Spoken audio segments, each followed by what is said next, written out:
And welcome in! Happy Friday, everybody. Welcome to the Nick Club Wrestling Happy Hour. I am one half of your host and virtual bartender, Mr. Nick Teodoro. Joining me, as always, my tag team partner in life, my wife, Miss Nicole. Nicole, what are you having? Oh, you guys know me by now. Some Tito's, some orange, some cranberry juice. Mr. Nick, tell me what you're drinking and our three things for the show. I'm drinking my J. Lure 7 Oaks Cabernet, as per usual, as you like to say. Nikki, we got returns, we've got debuts, and we've got new champions. We're doing a very WWE heavy and very WWE specific show on Friday, November 21st, 2025. This is the Nick Club Wrestling Happy Hour. Wrestling has more than one royal family.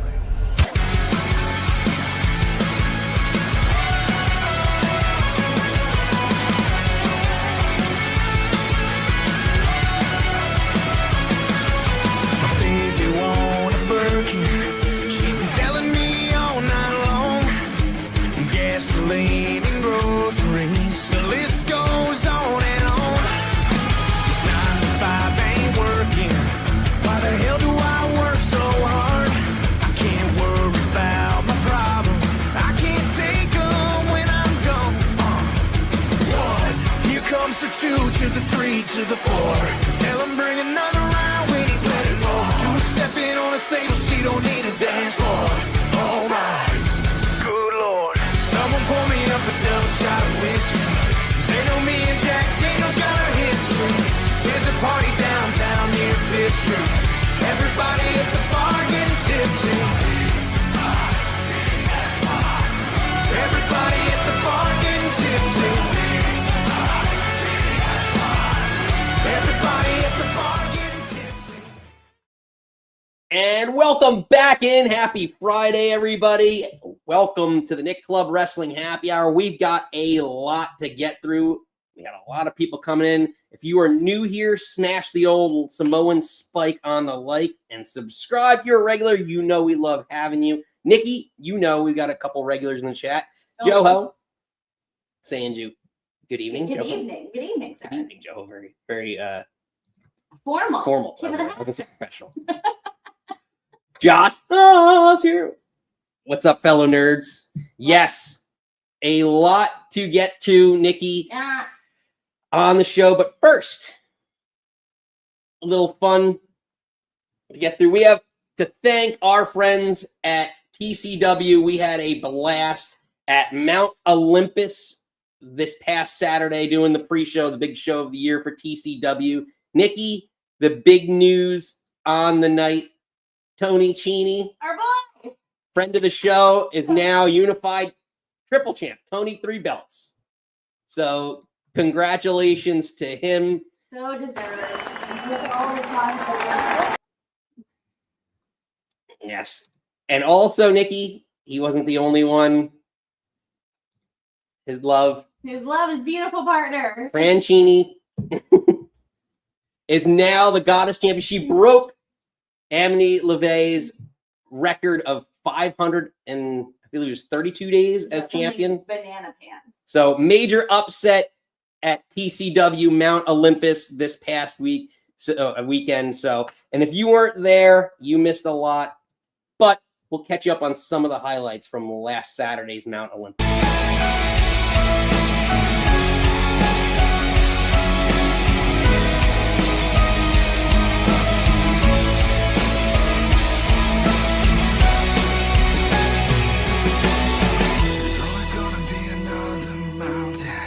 Always gonna wanna make it move. Always gonna be an uphill battle. Somebody's gonna have to lose. Ain't about how fast I get back. Ain't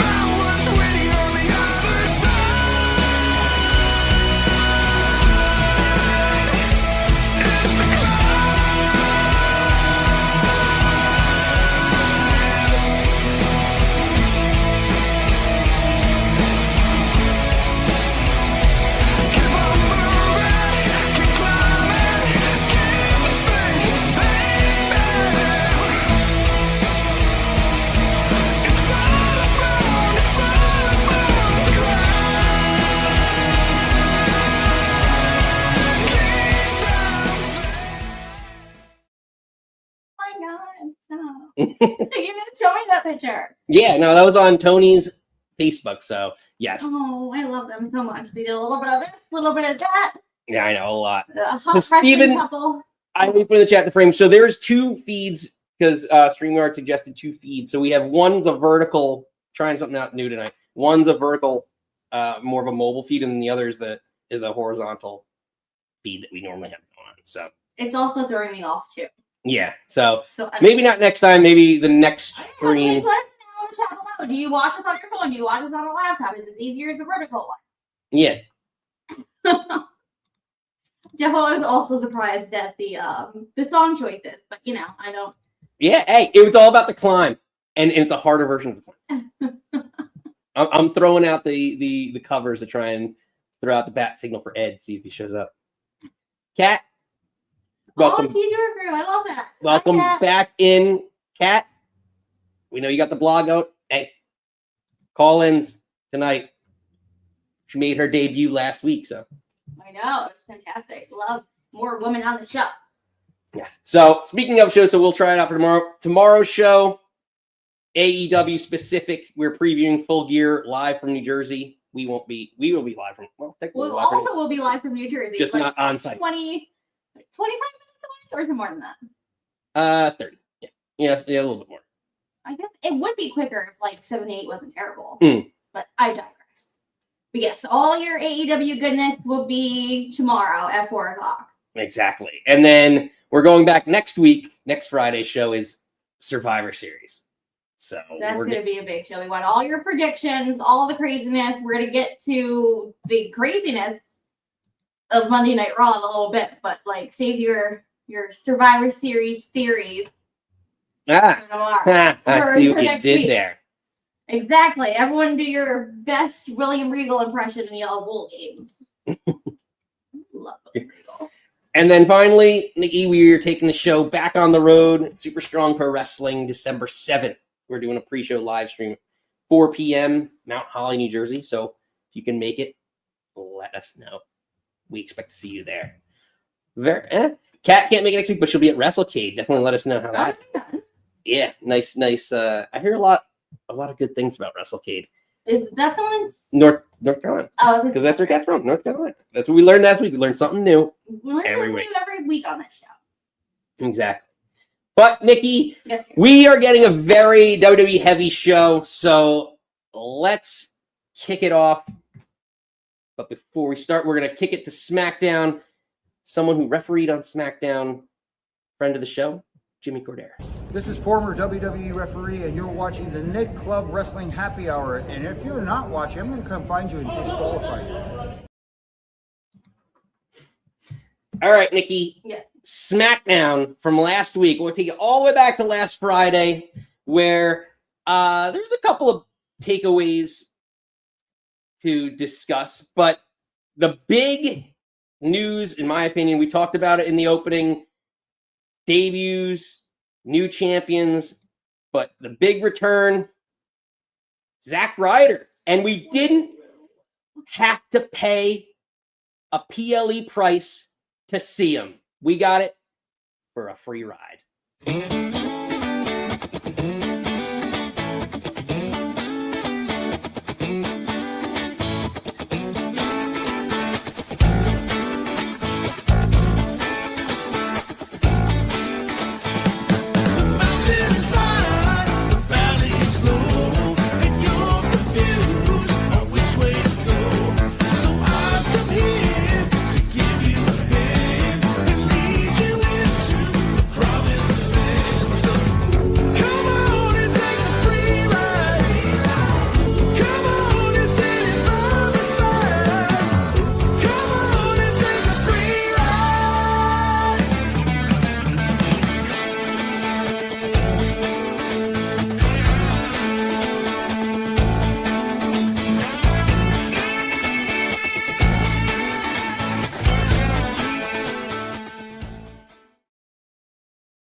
Nikki, Zack Ryder returns. What are your thoughts on Zack Ryder's return? I personally loved it. I know the floodgates kind of opened. And I was like, oh, Matt Cardona said Zack Ryder is dead. He said he killed him. But if you listen to comms, like Corey put him over like hardcore about like what he's been doing on the indies, like doing the indie death match and like all this other. I believe he pretty if I mean this was last Friday after we went our longest podcast ever. Mentioned. I'm pretty sure he mentioned GCW. I don't know. I love it. It's just like it kind of if you watched the. What do you want to talk about with Cody and KO? Like they talk about how all he wants to do is be back in WWE. And obviously his wife is their champion. I don't know. It was a fun, you know, this. I love how he went for the Impaler or the Unprettier. Unprettier, yeah. And he hit that and like. Shout outs to wifey. Yeah. I don't know. I loved it, and I think it's obviously him being in it makes sense. The history he did have with John Cena, his, you know, obviously his wife being there. I think it was a fun. And I think Eve Torres should have been there. Not against Chelsea, but I feel Sure. like But it shouldn't be LA funny. Knight felt like an even match to me. Like we'll get to the other match on Raw, but like the surprise entrance, even though I thought it was gonna be Joe, I thought it was good. I thought it was a fun match. I'm excited for him. He said on his Major Bros podcast that like he has shirts now. He did like kind of like a licensing deal, and I think. He might be one of the DLC characters or something in 2026 for the 2K16 that he'll be like a downloadable thing. But Well, his whole gimmick too was that he was always like a lovable loser, like he never really won. So like I guess like part of me was like, oh, you know, we'd like to see someone win, like that's like a surprise in this tournament, but like he was not going to be that. I think it's a fun little nostalgia pop. Kath makes a good point. They know Zack Ryder more than Matt Cardona. Yeah, like, and I think that's the idea, right? Is that they're aiming for the audience, and if you're gonna try and have the John Cena history, you're not like Matt Cardona. Yeah, but it's also a little weird. And then we can also say this about the other surprise opponent at Raw. He showed up on NXT as Matt Cardona, but I guess it's this weird is like NXT was not canon for Matt or Ziggy, but it's canon for Javon Evans. So it's like what they play as canon or Lash Legends, like what they play as canon and not canon, kind of. Well, we'll get to Javon Evans and his Raw debut, but yeah, overall, I thought again it was a nice showing for him. You know, I know a lot of people thought maybe Joe Hendry would be here, but if you're looking for someone who's got history with John Cena, that made a lot of sense. And yeah, and like the right guy went over. At least from SmackDown from last week. You want to talk about the wrong person going over? Or did I ruin your segue? That's my own segue. We still talking about SmackDown? Yes. Justice for the Miz. I will say it out loud. That poor little pickle needed to have something with John Cena. A moment, a thing. Yeah. I mean, like, they might still have an interaction, but it would be kind of late. Jay Uso doesn't have any history with him. No, I just feel bad for the Miz, which is a crazy thing to say out loud, but I don't know. Yeah. He should have had something. Yeah, because he did have a WrestleMania main event with him. Yeah, and he beat John Cena at WrestleMania. You know, rock aside, but he got the W, and he got a concussion in that match. I think. And he doesn't remember the match at all. Poor little sweet baby. Unbelievable. Main event, you don't remember it. Oh. I know, the biggest moment of your career, and what a shame. But yeah, and then ultimately, the only other takeaway they have from, and this kind of bleeds into Raw because we're talking a lot about War Games, but you don't have that as a drop. William Regal yelling War Games. War Games. War Games. Yeah. I just feel like you could have used. Okay. But well, so Drew McIntyre is now part of the War Games team for Paul Heyman. Any thoughts on just? We'll segue because that's the SmackDown part of it. Because that bookends SmackDown with Drew McIntyre and the Vision standing strong over Cody and Punk and then the rest. I'm not mad at it. I think you can, at this point, you can plug and play Drew McIntyre kind of anywhere, and he seems credible and like a threat and a challenge. Like, I thought he was off going to film that movie with Henry Cavill, but I guess that's not there yet. So now he maybe just needed a week off. Because then he was like suspended. Yeah, it gives him something to do. It's just like, I don't know. Maybe it's just because I really want him to have a match with Nick Aldis. And that's what I'm pushing for in my life. I don't know. I don't know if Nick Aldis is wrestling. Maybe. He's younger than half. I know, but they haven't wrestled. Age. They haven't pulled the trigger on it. He's 40. Kat said Cavill's injured, so filming has been delayed. He's on the shelf. I did hear that. I thought we were like circling back around to it being again the Push back to January. Steven and Kat are going back Oh and forth with the gosh. movie knowledge. The two of you. spin-off podcast. Spin-off movie podcast. Of movie delays. It's what's it? New rock stars. They'll make their own. But yeah, so I knew he got hurt. I just didn't think because wasn't that like in the summer? I thought I don't know. I guess it was like they were just coming up with the excuse of like, why would you suspend Drew? But I guess maybe he just needed a day off. yeah. Maybe someone's taking their days. I don't know what's that like. I don't know. But Nikki, let's bleed it into Monday Night Raw.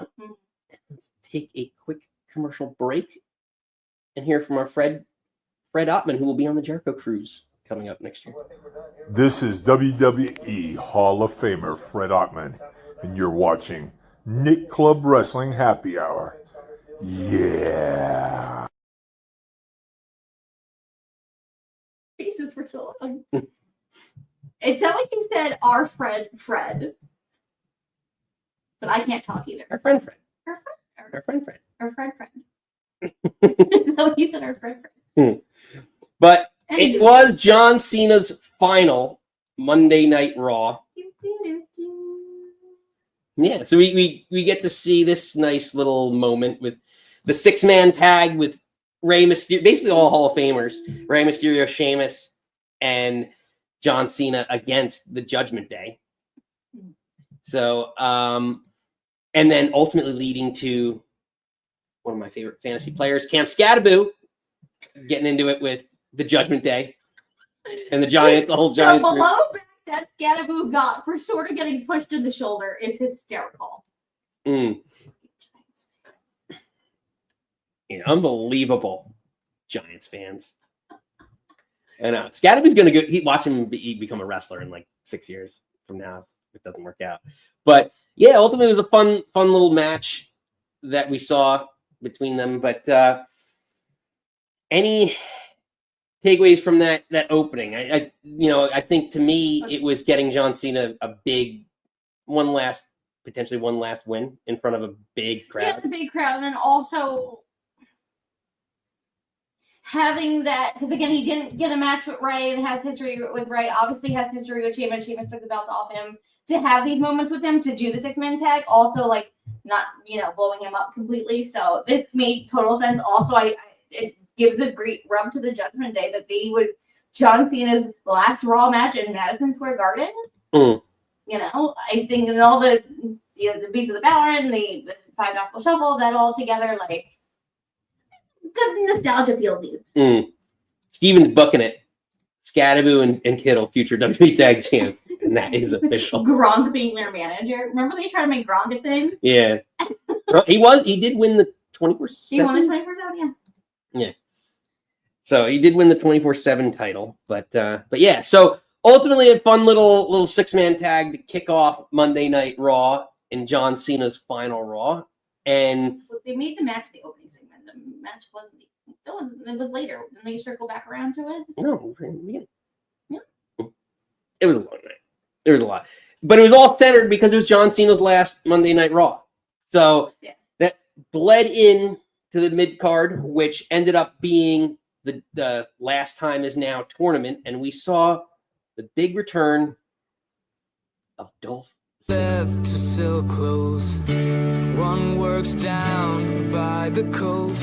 One had 2 kids but lives alone. One's brother overdosed. One's already on his 2nd wife. One's just barely getting by. But these people raised me, and I can't wait to go home.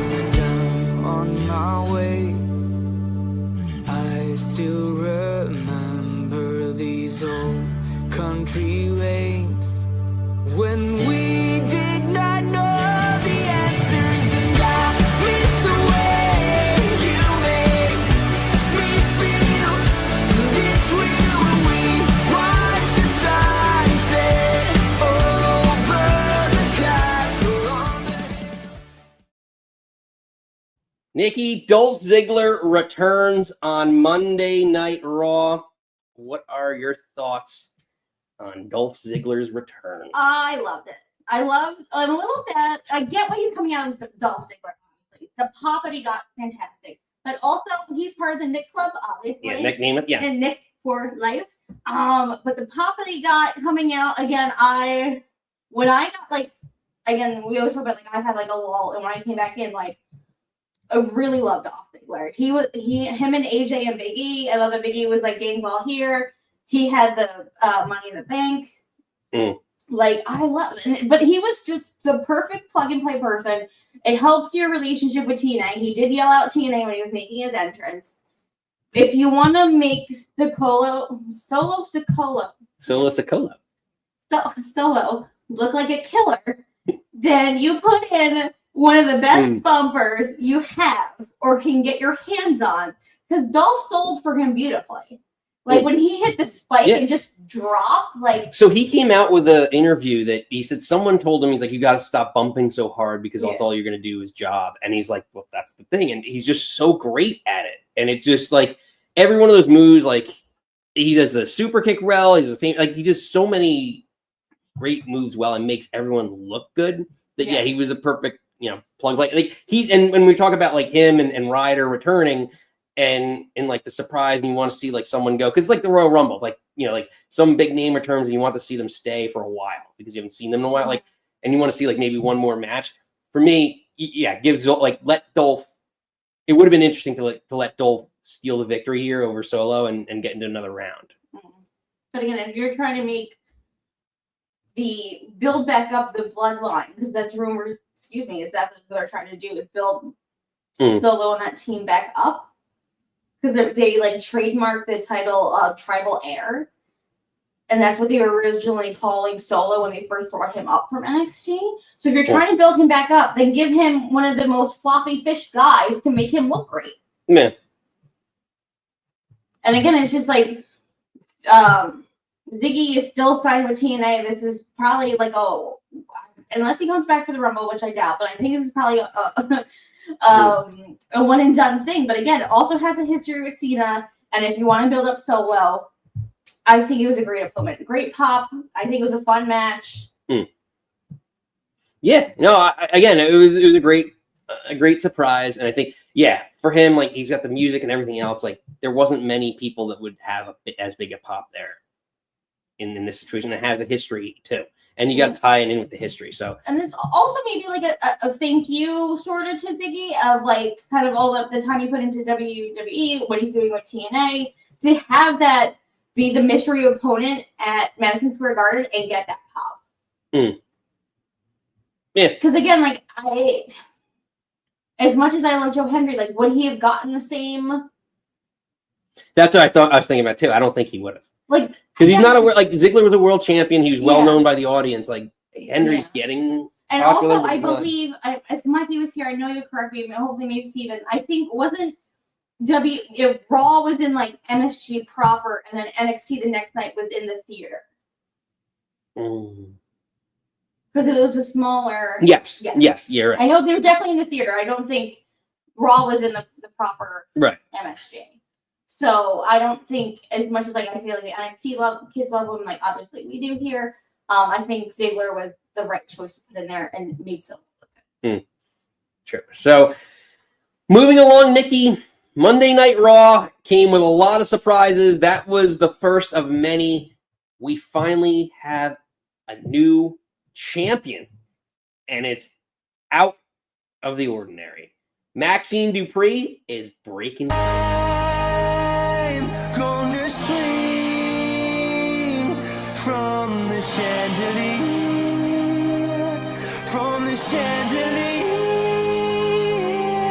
and I'm gonna live like tomorrow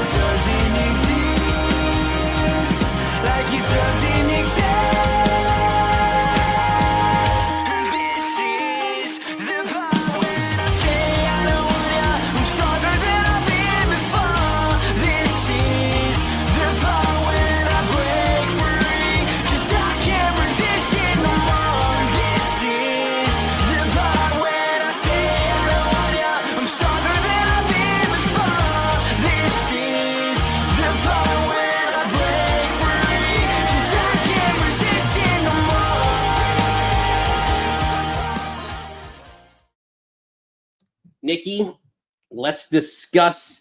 Can I just say, still, I called this last week. Hold on. Let me go full screen for you, Oh, so God, you could do. nobody You could. needs- Don't do a full screen. Oh, No one needs this full screen. But I called it, and it happened. And then I know you have a thing on Monday, so you weren't watching live. But I messaged you about your manatees. Mama called it. And I love this for her so much. Like the outpouring of everyone, like our Chelsea that we adore on the show was like deserved, not surprised. Everyone's like hard work paid off, that like she puts like so much work and time and effort in trying to be good at this and proving people wrong. And I'm just like the outpouring of her, the message, all the photos of all the girls with her in the back, like and then if you haven't seen it, go back and watch it. They WWE released a short of Otis and Tozawa watching in the back. Tozawa starts crying. Otis is crying. They hug each other, and I'm just like, oh my God. And they all post. It's just like, like hard work pays off. You pay your dues. I know she gets a lot of shit. I know she can be better and do all the things better. But I feel like give her a chip on a chair. I say that to you all the time. Like, let her show you. Let her prove people wrong. Like, this is how you build new stars. As much as I love Becky Lynch, like, See, you said plans change for the manatees too. Oh, still. But see, no, I get it. It's one of those, you earned it. You put in the time. Hard work pays off, right? Like deserved. So, but like, I kind of agree with Joho here. She definitely put the effort in, but not sure it warranted beating Becky Lynch for the IC belt. Like, I again. You have the women's tag titles that you could put her in with Natty and give them something there. I get it, because this was by far her best match of her career, I think. Mm-hmm. But she's in there with Becky Lynch, and that's the whole thing, is that Becky Lynch is one of the best to ever do it. And it's not her saying it. It's Sports Illustrated, Bleacher Report, everybody else says it. So she's going to make her look good. And so, to me, the way I get the distraction and the way it went down, because that was another thing, is you do have it kind of we didn't really, but AJ Lee does return to help her, so it kind of overshadows potentially a great moment for Maxxine. Like even the ending, the celebration is like she runs out of the ring and doesn't even take the belt. Like she just runs to kind of hug AJ, and it's almost like, all right, I get it. Like, that's a storyline. Like, I would have rather seen AJ and Becky duke it out for the women's IC belt and let AJ take it over Becky if you want Becky to go home and be at home with Seth, because I know you're going to say that. Well, can I play devil's avocado for a moment? Not that she's Becky Hogan. Steven. Do I have to explain that joke to you too? Yes. When she first debuted as Maxxine Dupri, LA Knight, yeah. They were siblings. Yeah. Well, okay. That's what I thought. I thought that. Steven, you ruined the joke last week. We're not gonna. Well, you know how it is. Anyway, playing devil's avocado. Not that she's Becky Hogan, but I think Becky's not going to drop the belt if she doesn't want to drop the belt. Mm-hmm. Or has an influence on who she loses it to. And also, if this is going to spin into, could you insert her into War Games? Could this feud be a feud with AJ going into Mania? Maybe they circle back around and Maxxine drops the belt back to her, or somehow drops it to AJ and that goes into the program. If you're trying to stretch it out, okay. If you're going to make her a transitional champion for a month, I hope and do it that way, then okay. But to me, I don't know. It seems, I get it. She's been working hard and doing a great job, but I didn't love this booking. I thought it was just not the best timing for it. Unless you're just telling me that you're just going to send Becky home. What would she need to do to make you believe her? If she came out and did an Ilya Dragunov and be like, I'm going to do an IC Women's Open Challenge, and every week she beats someone. Not Ivy Nile comes out and your girl gets some TV time and she beats him. I know they're probably going to do that. They're going to send Ivy. I bet you tonight it's going to be not tonight, but Monday is going to be an Ivy Nile. Yeah, I don't know, what would she have to do? Well, no. It's Also, like, maybe Becky wants, Seth is out. He's doing all the stuff on ESPN now. All of a sudden, he's on like game day for like Thanksgiving. Like maybe she does want some time off. She's like, I know what I can do. I'm giving the rub to Maxxine, and now I'm gonna go have Thanksgiving with my hot husband. I think she's earned the right. I don't know. Maybe I don't know if it's me giving Becky too much credit or.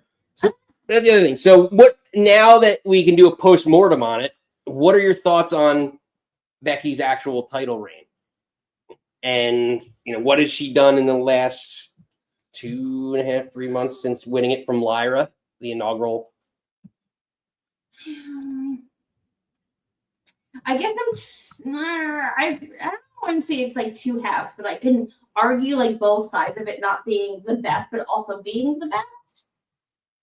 Because I think I just really love Becky, and you can give her when she just came out and she was like standing on the announce table and she was cutting the promo on New Mexico, and Wade had to move his microphone because he was laughing too hard. It's just like whatever she does, I believe is gold. Yeah. So it's just like, does she give this a little more prestige and then have Maxxine and Lyra go after it, or Maxxine and who put in the chat? Steven put Natty in. Have Natty come out. Also, if you didn't watch Natty's thing with Cody, that was amazing. Have her come out as like the Natty that we saw in NWA and Bloodsport to go after Maxxine. That'd be fun. And have amazing Natty chase Maxxine. I'm as much as I love Becky, we say this all the time. Like, I'm glad they're freshening things up again. Like, you got to get some stars in here. Becky's not going to do this forever. So to me, I'm just talking about like, did she elevate anybody in this ring? So I'm looking at a cage match, just some of the wins since she's been it. So she won over Lyra 7,000 times. Yeah, Bailey, Lyra, Maxxine, Natty, Nikki Bella, and then eventually Maxxine. So she won it in early summer. Yeah, yes, 7/6, July 6th. So she won July, August, September, October. So like almost 3.5 months. So yeah, overall, I guess she's putting over Maxxine. Maxine's the one who's getting put over in this, but there really wasn't much to it. But yeah, it's just an interesting look back on. I don't like who Becky had to beat some people to get to where she is. It's just like you. Again, if we're looking at this thing, it's time for them to put over a new crop of people. I think it's maybe different for Becky because they really, besides, the Bellish twins, there wasn't really an AJ. And I guess the women's roster was so different than what they were doing to put over that I think if Becky and Charlotte and Alexa can be that crop of veteran women to put over the young crop, then let's do that. Isn't that the whole point of the John Cena tournament and then what they announced in NXT, what they're doing for Deadline? It's like, WWE's main scene is 40. As much as I love Seth and I love Cody and all that group, it's like we have to start pushing people. So you got to start somewhere. And is it going to be a little rough and ready? Yeah. Is it going to be a little sloppy? Probably. But John Cena wasn't great when he first came out. The Shield was weird when it first came out. I'd rather Roxanne Perez have that title. Yeah, and then have Roxanne chase Maxxine. You can have Roxanne. Or you bring over down to Julie, you can do there's a middle crop of women that we can start doing stuff with. Yeah, you gotta make stars. But we had this booth here that we were, when Seth came in and Jon Moxley and Roman and that whole crop of kids KO and Sammy, now we're getting that way. It's just now you gotta help the other babies up. You gotta fucking start somewhere. It's gonna be sloppy and weird. It's gonna be, but you gotta start somewhere. It's all the people that we love were not great when they started. And I think I'll get up my soapbox. You can. Well, I don't know. Talking about people upcoming, we see the return of Gunther. I know. I kept calling him Walter all week. They were yelling at him Walter. And in the Last Time Is Now tournament, we see the Raw debut. I'm using air quotes. The Raw debut of Javon Evans. So we'll start with, I guess, your thoughts on Javon Evans' Raw debut. Okay, we'll start with Javon. Honestly, I do want to give a shout out to Ed. What's in his head? I think Amanda said he was like working a lot. But he's the first one that brought him up on the podcast, and he was at that whatever indie that Ed always brings up that I always forget the initials for. But he was down there, came up to NXT, and he just like, oh, they renamed him Javon Evans, and I was like, oh, he's on NXT. Oh yeah, I'll make sure that because Ed loves him.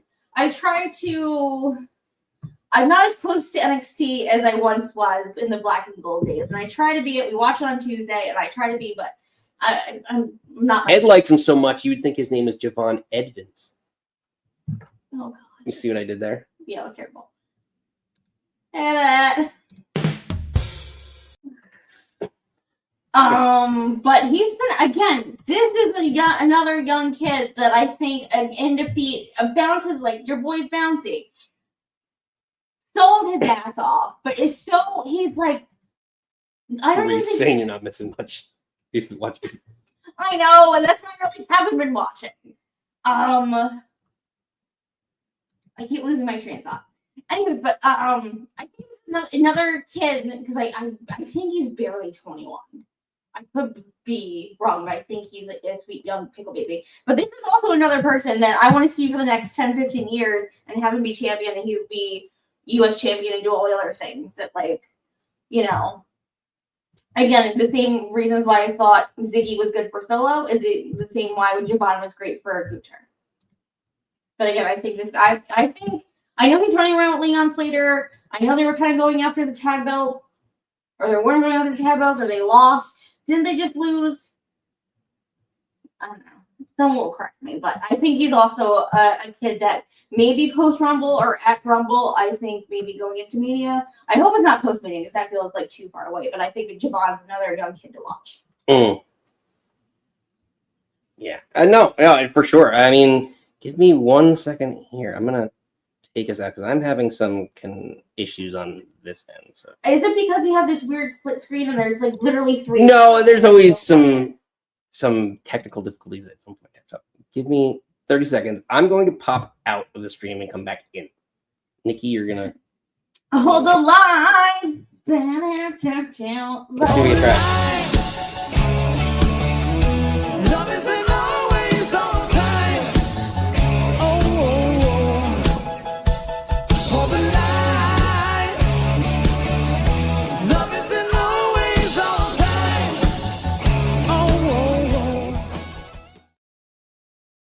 Oh God, Jesus. I'm sorry. This is so close. Why is this so close? Because the things get all there again. God, I'm so sorry. We're just changing. No one needs to see my face that close. Yeah, exactly, Joe. But yes. So yeah. To me, again, he's flying around the ring. I know Ed has been a very big supporter of and proponent. He's a young OG. I think again, does he need to get polished a little bit? I think obviously he talks like I'm pretty sure he's 19 or 20. And he talks like a 19-year-old kid, and you're like, but I think he's great in the ring. Again, the same reason why I have Ziggy bump all day long, but I think Javon is someone that you can put on main. Again, bring up your young kids. But ultimately, Gunther goes over. Yes. And what are your thoughts? I mean, no ring rust really for Gunther. Well, I feel like you're missing, like, he came out old theme music. And if you fucking bring up Mercedes Moné to me, I will slap you. Every person that said that online this week needs to get slapped. I love this like silky little robe he's got on. I love the presentation of him coming back out. I was like, oh, I'm here. I'm into this. And again, I think it was a good match. I guess tapping out makes sense. Again, I think we've been saying on this Mero. I think. Yeah, oh wow! He looked like Mark Mero. I don't know. Don't do Gunther dirty like that. That's a good one. What do you say about this? No, I digress. I don't. You can read that. Reese said something about supporter commit. Yeah. I don't know. We were saying that we think Gunther's gonna win this. have him come be a killer. With the Goldberg thing, have him kill Cena too. I'm excited to see him back. I missed him. I think it's going to be a different presentation, obviously, because Ludwig Kaiser likes to go to Mexico sometimes. Apparently, his new girlfriend's down there, Scandal in Bavaria. Seems that Gunther be bad. Stop. Can you imagine if, Johnny, Mark Mayer of WCW, Johnny B. Bad with the headband and the hair and the eyeliner? Can you imagine doing that? Oh my god. Touché, Steven. Oh, Stuart.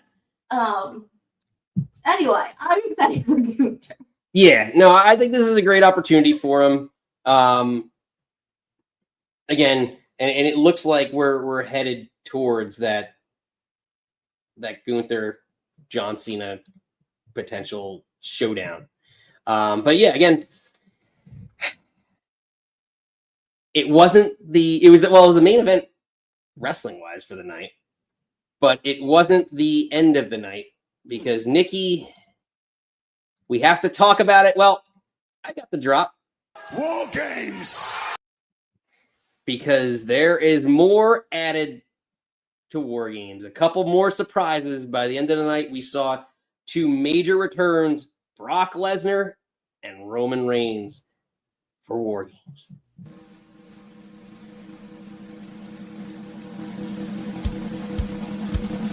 Whoa! Yeah!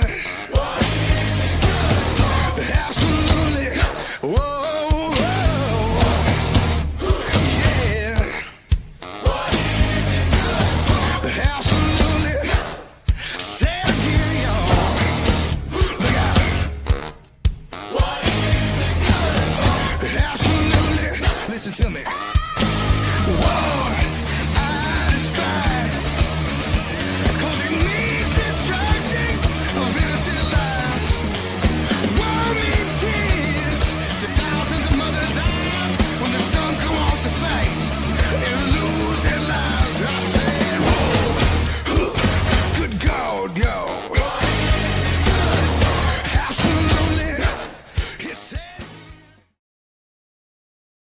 Nikki, Brock Lesnar returns and joins the Visions War Games team. Thoughts on Lesnar in War Games? I think all our regs now, if you're new here, I'm not a fan of Brock Lesnar. I was not a fan of Brock Lesnar before all the grossness came out. And then all the grossness came out. And I really don't care for Brock Lesnar. I get he's an attraction. I get he's a big dude. But I'm like, I don't care. And also, why is he obsessed with that hat? He put it down so gingerly. Like, no one touched my hat. I don't know. Fuck Brock Lesnar. He's all about his hat. But yeah, to me, this is very interesting. It reeks of. Sorry. Oh gosh, my layouts are all screwed up. Can you just not do? Let me just give me a second. But yeah, to me, it reeks of just trying to just throw stars into the match. What? What is? Oh, Steven, I love you. What? You wrote that's his lucky keep it. Yeah, Kat's me, but she's like Brock Lesnar, the wrestler, not Brock Lesnar, the person. She's so I know, and I talk about this all the time, separating the art from the artist, and we talk about it with Logan Paul, we talk about it with Kate, we talk about it grossly with Vince McMahon. But even before the grossness, like if Brock Lesnar just wasn't my guy. Again, like I want my champion on TV. I want a rating defending, undisputed. You were never like I don't know. Brock Lesnar just when I got back just wasn't my dude. Yeah, I just think he like the thing with Lesnar is it's kind of legitimacy to some extent. Like it's because he was a UFC champion. Like he kicks everyone's ass. Like he just looks the part. Like he's once in a lifetime. I get that he's a big bad. I get that he's been champion. I get he's done UFC. I get he's been in the NFL. I get he's done all these things. But to me, is my preference. I'm not putting that out on projecting on anybody else. To me, never was my guy. Shit came out. I don't want to fuck him. I get why he's there. God, Look at your cute little face. These layouts are killing me right now. Again, I get why he's there. I get why he's an attraction. It just doesn't do anything for me. But it's as gross as it is. But I'm like, I'm not gonna not watch and not support the other people that are good people in wrestling because I don't like him. So again, art versus artist, whatever. So I get why he's there. I get why. Oh my god, I get the whole Heyman tie-in. I think it's interesting how he's going to work, if he's going to work at all. With these, Can they still hear me talk? Am I just like rambling to myself about Brock Lesnar? possibly.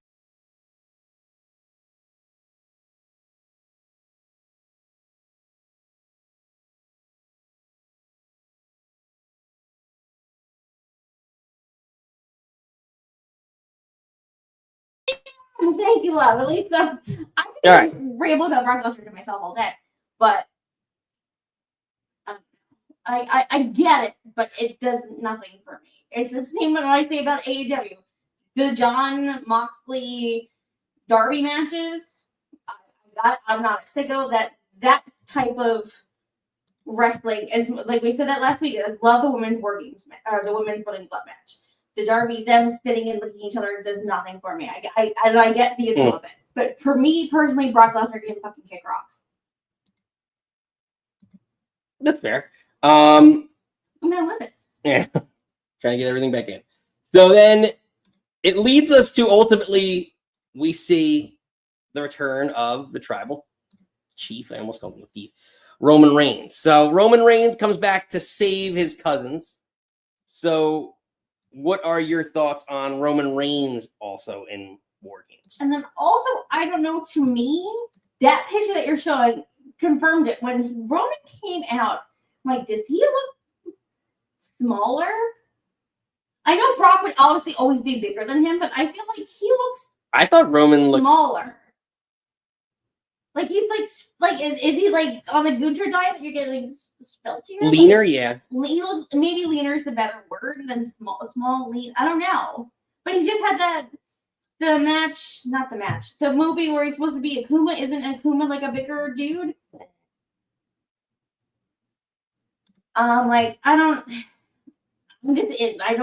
It looked weird to me. But I get him coming to save Jimmy and Jay. Is this a war? Again, I want to maybe save more of this for next week. But there's so many. It's not I guess maybe it never really is. But no, because there's so many the war games with the whole bloodline going in together. Like this feels like there's a lot of mess. No, I agree with Reese. Like, he's like the Hollywood effect. Like I think that's kind of what it is. It's like he's saying the other thing. Sorry. He's in that Hollywood effect like Batista. Oh, yeah, he leaned out because of Batista. Yeah. Well, he was big for Guardians of the Galaxy and then got smaller for whatever other role that he was going for. That's kind of why The Rock got. Joe, it is Brock versus Roman, but like there's 4 other guys in the match, so there's gonna be everyone just taking a bunch of crazy bumps. But I also agree with John that it does feel like Roman Brock 4000. That I never, and that's the other thing. That main event had 4,000 WrestleManias, and I never gave a shit about any of them. I don't know, my guys. That's fair. So ultimately, that's kind of what we're headed towards. Give me one second. That's gonna be a WrestleMania match. I'm gonna throw up. No, I know. Six in a million. Even though it's a big piece. But I'm not very close to the Street Fighter franchise remotely, but I thought he was playing Akuma, and I thought Akuma was like a bigger guy. I don't. But I could be completely. Wait, is that the? I don't remember. I remember we played Street Fighter like very briefly. I think he's like a new, not like like us being old 90s kids. I don't think he was in like our Street Fighters. I thought he was like in the maybe. We're not maybe like not our old, but not the new, like a middle. I could be completely wrong. Please correct me below. I feel like this is a Reese question. Like, I feel like Reese knows this. But I don't know. So, do you have a graphic of what the teams look like now? But it's No, I don't. But then it's, if I can remember correctly. So basically, the bloodline. It's Jay, Jimmy, Roman, Punk, Cody. So you have your two champions, and then the bloodline versus Logan Paul, celebrity part-timer, Brock Lesnar part-timer, two guys that you should be building in the Brawns, and then Drew McIntyre. Yeah. Next year, can Survivor Series just be Survivor Series, and maybe let's put War Games to bed for a little bit? Remember when we put like Hell in a Cell to bed for like 2 years, and even though it was ruined for me, they had the great Hell in a Cell between Punk and Drew. Maybe maybe War Games needs to take a nap next year. No, I don't think be opposed to that. I just don't think it's too many little things that we have to shove into a big thing. That's fair. That's fair. All right, Nikki. Well, let's put a bow on Monday Night Raw. Is there anything else you want to? Any other takeaways before we head to our SmackDown preview? Reese, because I love you, I just have to shout out Nikki Bella attacking Stephanie Becker. And she also posted a picture of her and Dolph Ziggler. So it's like, oh, Nick Club forever. They're also Nick Club. Are we Nick Club 2.0 because they were dating before we were dating? No. Are they 2.0? No. Just love. They're 2.0, yes. Nick on Nick action.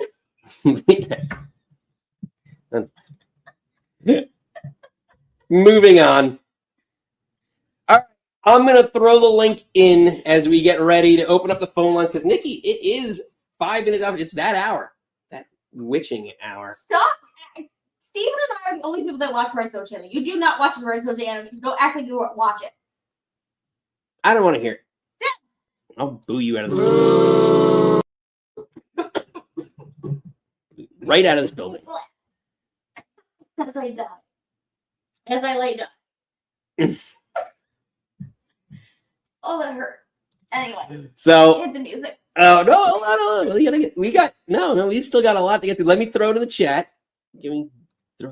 Throw the call-in link up here. It is in the description, but I will pin it to the chat so that everyone can have an easier time getting there. But Nikki, as we head towards SmackDown, here's what's listed. You got Big Bronson Reed taking on Carmelo Hayes. Why? Are you ready to make me jump together? Do you have still your water or no? I don't have waters left. You drank all of it? Yes, I drank all the water. I was hydrated. Why are we having this again? Push your young baby. So I don't want to say why. So let's give them a little exhibition match. I'm here for it. I take it back. Yeah. And then the same time as now, tournament. Oh God, here we go. Penta and Finn Balor. I think it's gonna be a fun match. I'm here for this match. I think the winner faces Solo. I think it's Solo. I feel like Penta's winning.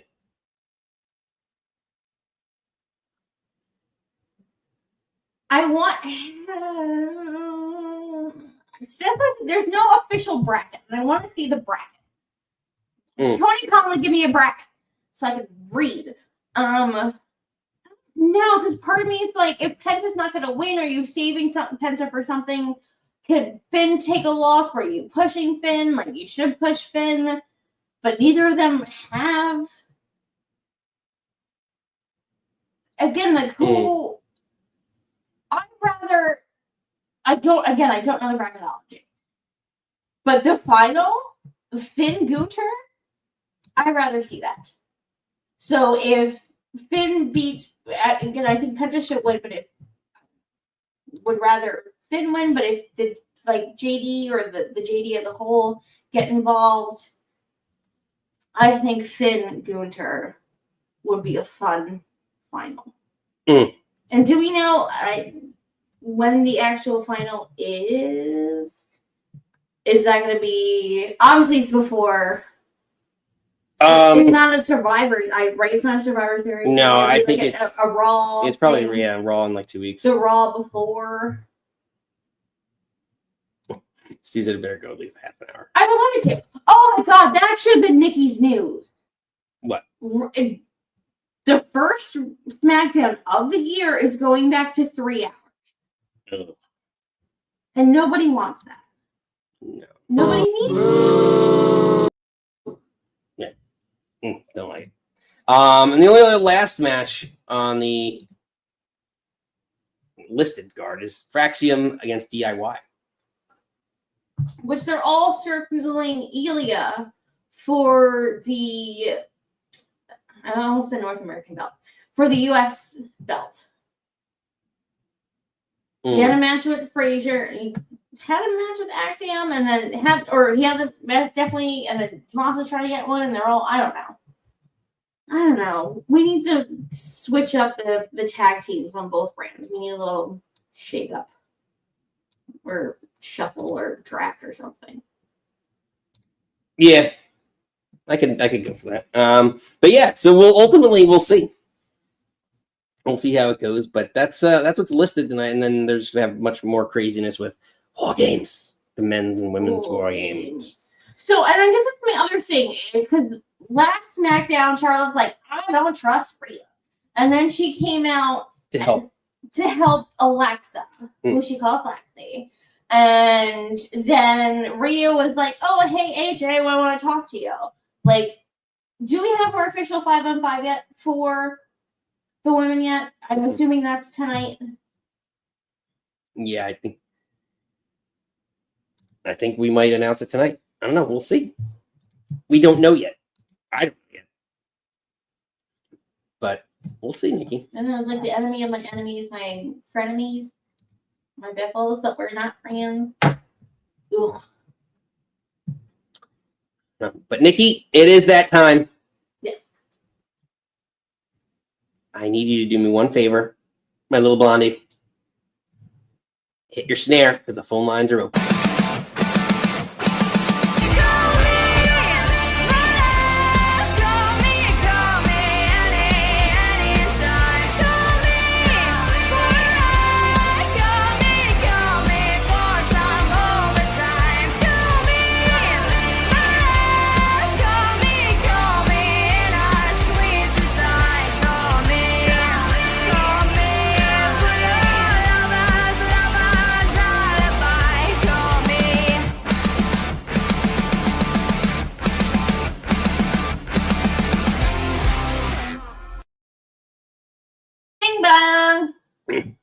All right, Nikki.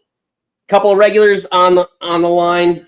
Ooh, eeny, meeny. Money, hello. That's a good one. You're like, How about this? Eeny, meeny, miny. Oh, Joe.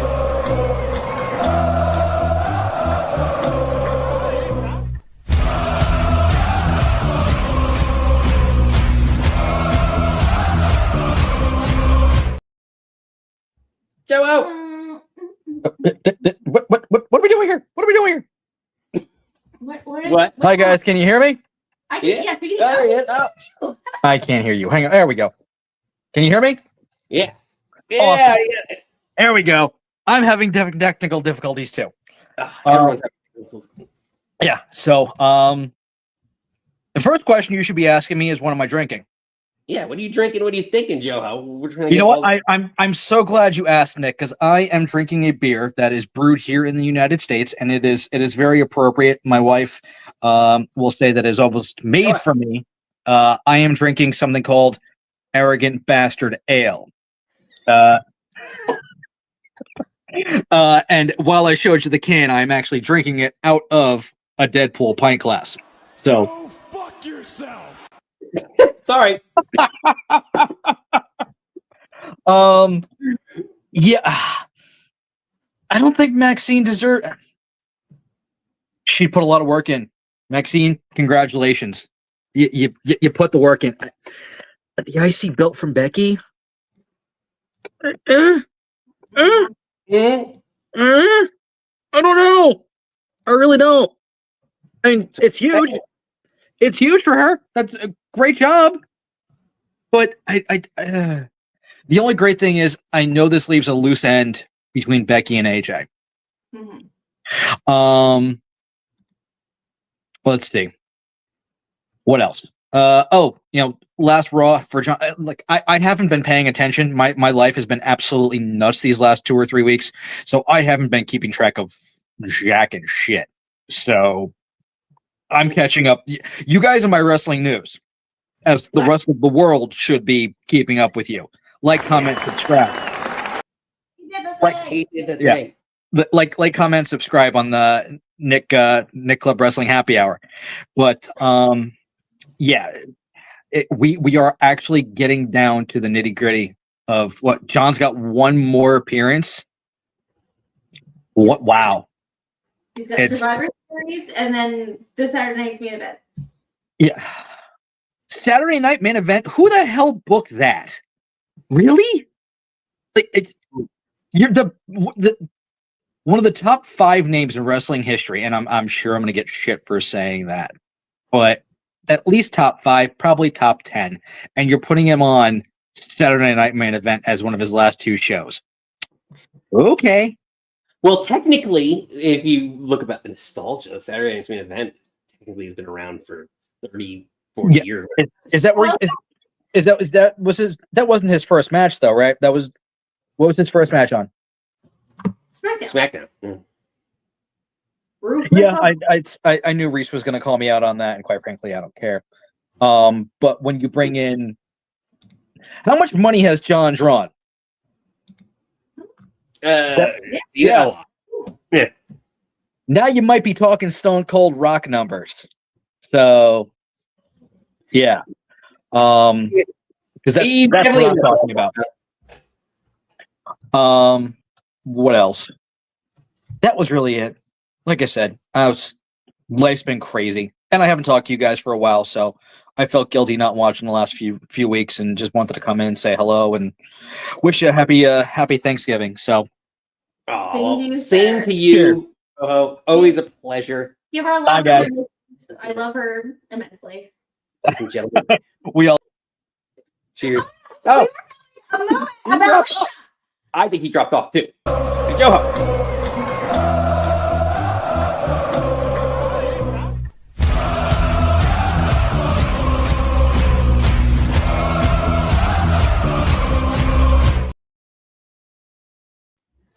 Nikki, so Joho ended that call talking about how dare you? The both, the 2 of you. the 2 of you. Whatever. I'll just But- message Lisa and tell her how much I love her myself. But Joe ended that call saying that he missed us, and there's people that we haven't seen him in a while, and there's someone backstage, a regular we haven't seen in a while. So let's bring him on. Our friend from the Iconic Wrestling Podcast. He brings the sex appeal to this show. Mikey, Magic Mikey. Boys, remember, take care of yourself, love one another, be iconic, and more importantly than anything, you always deserve to finish your story. Mikey! Hi. What's the story? It's definitely been a while. It's been a hot minute. But yeah, so I'm not one to start drama, right? So I can see where because I do want to talk about Maxxine real quick, right? So I completely understand where people are coming from, and I'm going to be completely honest. Were there other women on the main roster that could have taken the belt for Becky? Yeah, probably. But I think, and again, I don't want to assume for anyone else, but I don't have a big issue with it, only because I feel that this isn't the first time that Becky has done something like this. Maybe first time on the main roster, but not necessarily within the last 2 years. Because if everyone remembers correctly, the three of us that watch NXT.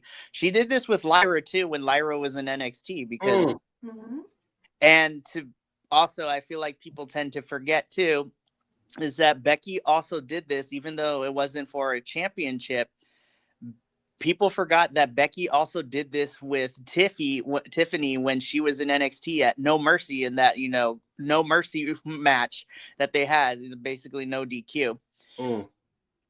Again, I think that Maxxine still needs to improve on certain things, and I think that will come with time. But what I appreciate it because Becky was like, yeah, okay, I'll lose it. But then again, like the previous caller said, it frees up Becky so she and AJ can feud for a little bit. My only big concern would be who Maxxine would end up facing in her first, like, quote unquote feud. And personally, I kind of want her to reignite to the, that feud that she has with Ivy. I think Ivy and Maxxine could be a really fun first feud. Yeah, Ivy Nile. Niggas My all girl, know. Ivy Nile. But then she did a job out. Unbelievable. Yeah, because there's already established history between the two of them when they were all in, Alpha Academy together in some capacity. And honestly, I think it would be a really fun one. They've worked with each other before. They know each other. And plus, selfishly, I want to get Ivy back on television because I miss her dearly. Same. So, no, actually, to me, you could sell me on if you're telling me that you're giving me her a feud, like a 2-month program with Ivy Nile, and then, which of course she's going to get over on, and then, Natty comes in and like a heel Natty, and the next 3 months is that. Okay, if she puts together a good showing, a couple and good matches, yeah, like you could sell me on like you earned it and you should have been the champion. But if you don't, like, I don't know, that program you could sell me on because the built-in history, but I just don't want it to be like random jobbers or just random women that she shouldn't necessarily be in, just like sloppy matches. No, I 100% agree.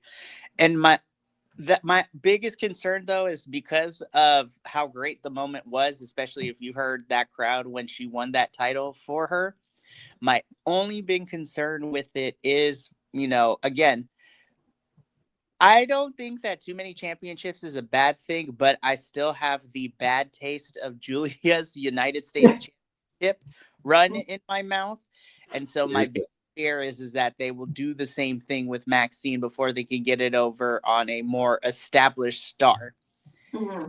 And so, which, brings up the question again, why did you pull the trigger on mid-card women's belts if you had no plan to whatsoever of how you were going to do it? But sure, yeah, like that's what I worried about, because like they have the roster to do it, but then you have the women's tag titles that are like kind of lost in the shuffle. But right now, I'd probably argue that I don't know. I don't know if I could argue for or against that the women's tag titles are being booked better than the women's mid-card titles. Like, if you told me the women's US title, like prior to like the Chelsea win last week, in the last 6 months or since its inauguration versus the last 6 months of the women's tag titles, women's tag titles definitely been getting more exposure and booked at least better. Yeah, because you have Charlotte Flair holding your tag titles. Like, you're going to put Charlotte Flair on your TV when maybe Julia, not being maybe the more well-known star, you're going to put Charlotte on TV more. Which is very true. Again, at the same time, I'm like, this is Julia. Again, for those of us who've been following, her Joshi career in Japan, we all know she can go. Like, she can go really, really well. But the problem is that we didn't do anything for her. That's true. That's true. And I think the one thing that the women's tag titles do have a little bit of leg up, so to speak, is because the way that it's touted now is that it travels across Raw, SmackDown, and NXT, as we saw them on when we went to Homecoming for NXT about a month and a half ago. I wish they would go down to NXT more and have crazy matches, because I think that women's roster in NXT is deep enough where you can do some short-term feuds. Or even have the NXT girls come on over to the main roster like we have, like with the tournament. We have Yvonne coming over. We showcase the NXT crowd Now, of course, we have storyline, but at the same time, like we had Zarya and Soul, you know, have a match on SmackDown. Blake Monroe has appeared on SmackDown. It's very weird watching, you know, main roster and NXT interact because, of course, main roster ends up calling up the NXT kids to come on up to main roster when that's the case.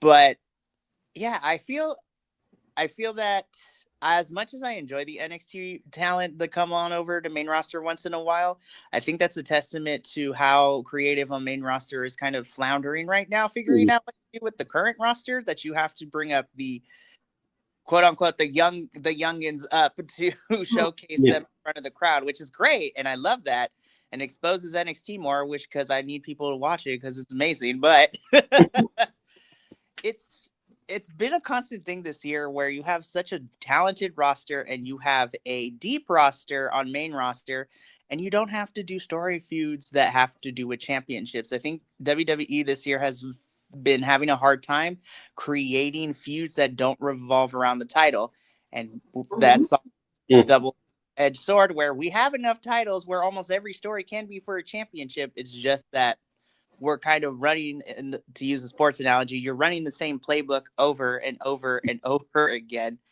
And I feel that fans are starting to catch on and like, can we figure something else new to do?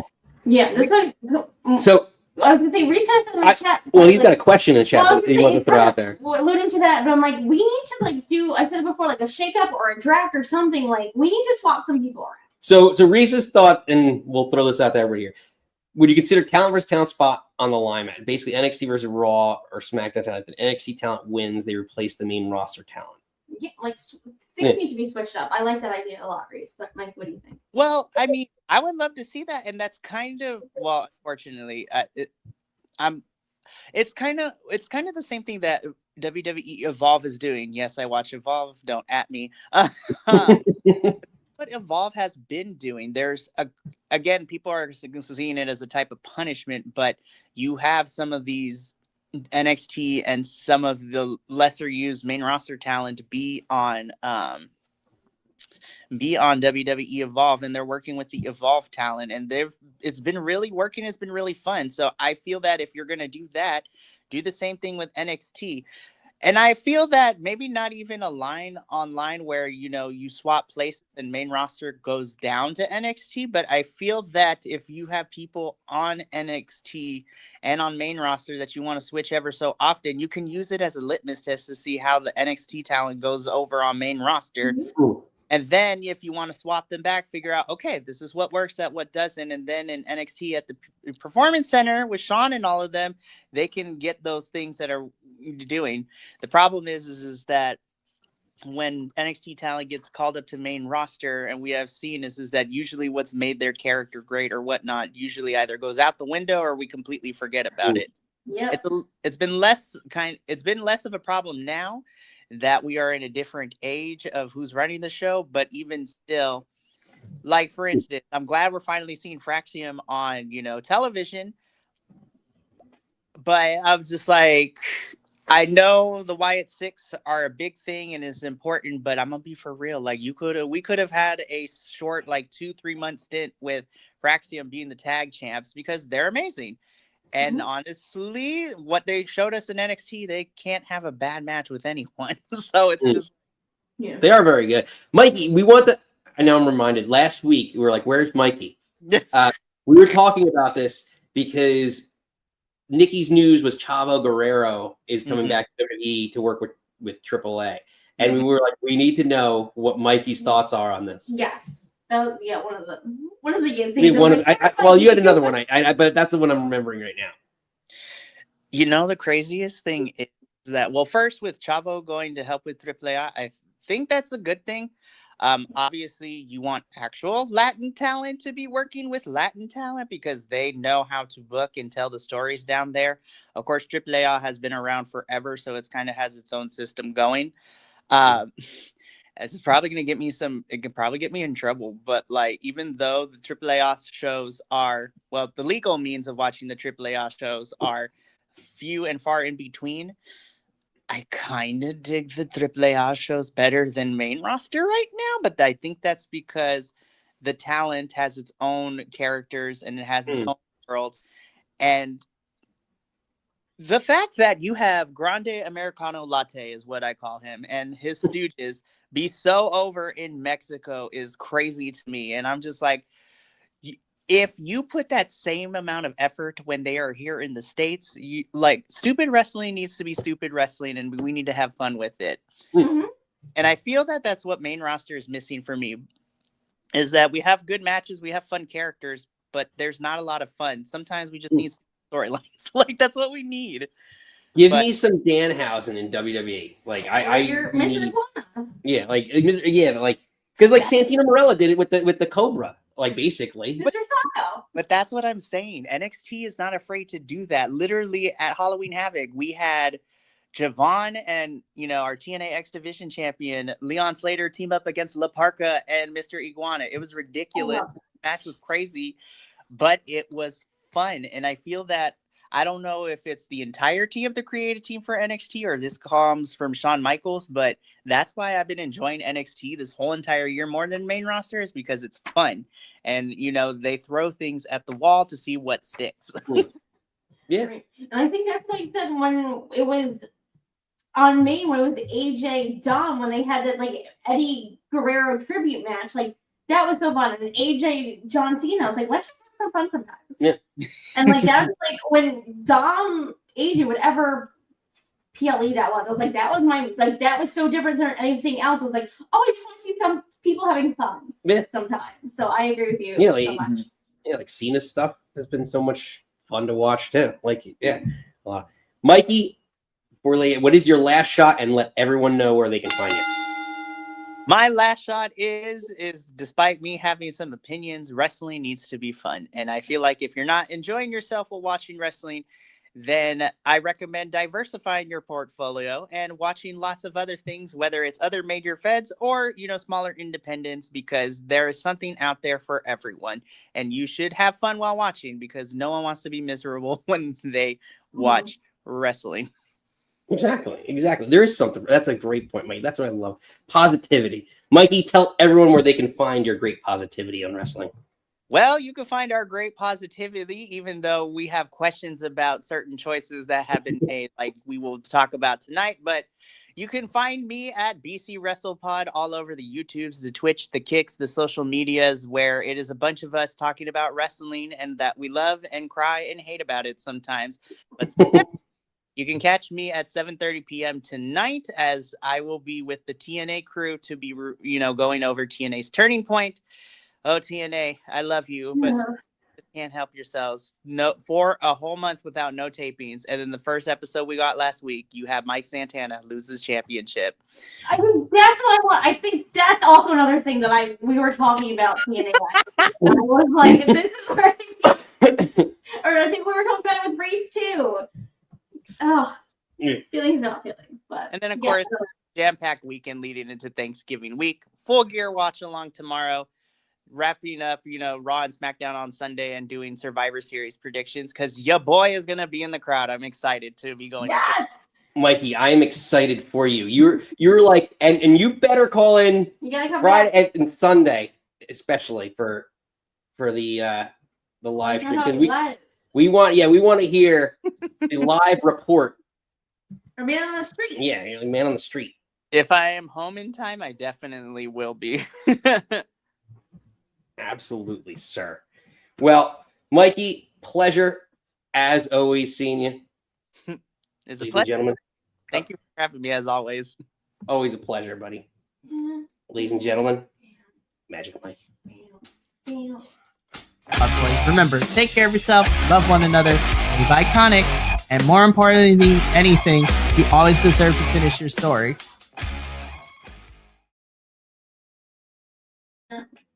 We got returns. We said it's a big week. Debuts, returns. Last week we had a debut, Cat.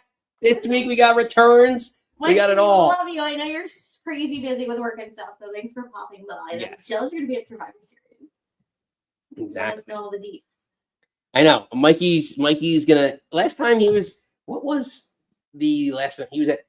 was in San Diego and he sent us pictures for that. No, didn't he do the back-to-back? Money in the Bank? It Was was it Money in the like the Worlds Collide and Money in the Bank. Yeah. And yes, I don't know how you did that. our but California touche. World Traveler. Like, Touche. we love ya. Seriously. For the love of the game and love of wrestling. Seriously, but I agree. You got to find the fun stuff. Hmm. I do love this. I guess that's wrestling has that for everyone. Whatever you kind of want. If you're sick of, you got that. If you want the fun stuff, you have that. If you want your techies and your flippy doos, and there's like wrestling can be so much things, but like I think sometimes we forget this is supposed to be fun and not the keyboard warriors. Yeah. So we're gonna have a lot of fun. Actually, if you want to be more of this, it goes in the hardcore stuff. Tomorrow we got full gear that we're discussing. So I'm excited for that as well. So call-in show 4 p.m. Eastern. We hope to see you all there. But Nikki, Yes. we got our friend from overseas coming in. There's a storm of brewing, and it's got a little bit of Reese lightning.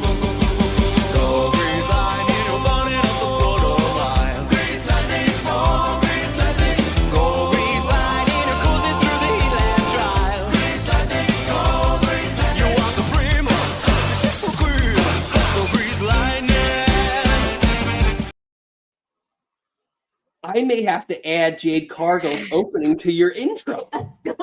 Coming in and goes into grease lightning. Reese, I'm telling you right now, Jade Cargill's making an appearance in your intro. You're going from top level to Jade Cargill. You need like a photo of like Reese like eating his hand like she does. Oh my god, that'd be hysterical. I mean, just give me the spot right now, quick. Quick with your hand. Wait, what you want? Do the Jade Cargill. Do the Jade Cargill lick. Do the thing. Pure pressure, pure pressure. Well, the thing that she does with her hand. What the thing she does with her hand. He doesn't want to do the thing. No. I'm just He asking. doesn't want to do that. He doesn't give the crowd what they want. How's it? I can't remember how she does it. She's mid. All right, hold on 1 second. I'll be generous. He's actually looking it up. Doing that thing. He's doing it. That's why we love you. Yeah, this is where he's going. It's because she's so mid. That's She why. just licks her hand. It's not that complex. Just actually. I mean, to be fair, I've got more appeal. Oh, that thing. Yeah, hold on. Wait. Ready? Fuck that. Oh. And then next week. Boo. No, that's the other. That's Yeah, no, not that one. No, she does the That's like after that's she for wins. that's she Maurice. wins, like does a cat. She like I'll send you what we want. Yes, And we'll, then I- we'll do it in the Discord. We'll figure it out. I'm only generous once a year, and that was Halloween. Christmas is coming. Christmas is coming. The holidays are coming. If you Anyway. expect, I mean, Nikki suits the shirt better than the person who's actually meant to be about. I am not praising that clown ever again. What? Wait, who? Wait, are we talking about my Joe Hendry shirt? Aye, he's a clown. Ooh. We just said we love fun wrestling. No, I'm not. I'm not talking about him as a wrestler. I'm talking about the actual human being. He's a clown. Joe Hendry, the human. Is it a clown? Let's just say. Racing. What's up, Racing? What's up, Roshan? No, somebody that I work with trained with Joe Hendry when he went to the Commonwealth Games, and he was an absolute dickhead to him. So there's one for Joe.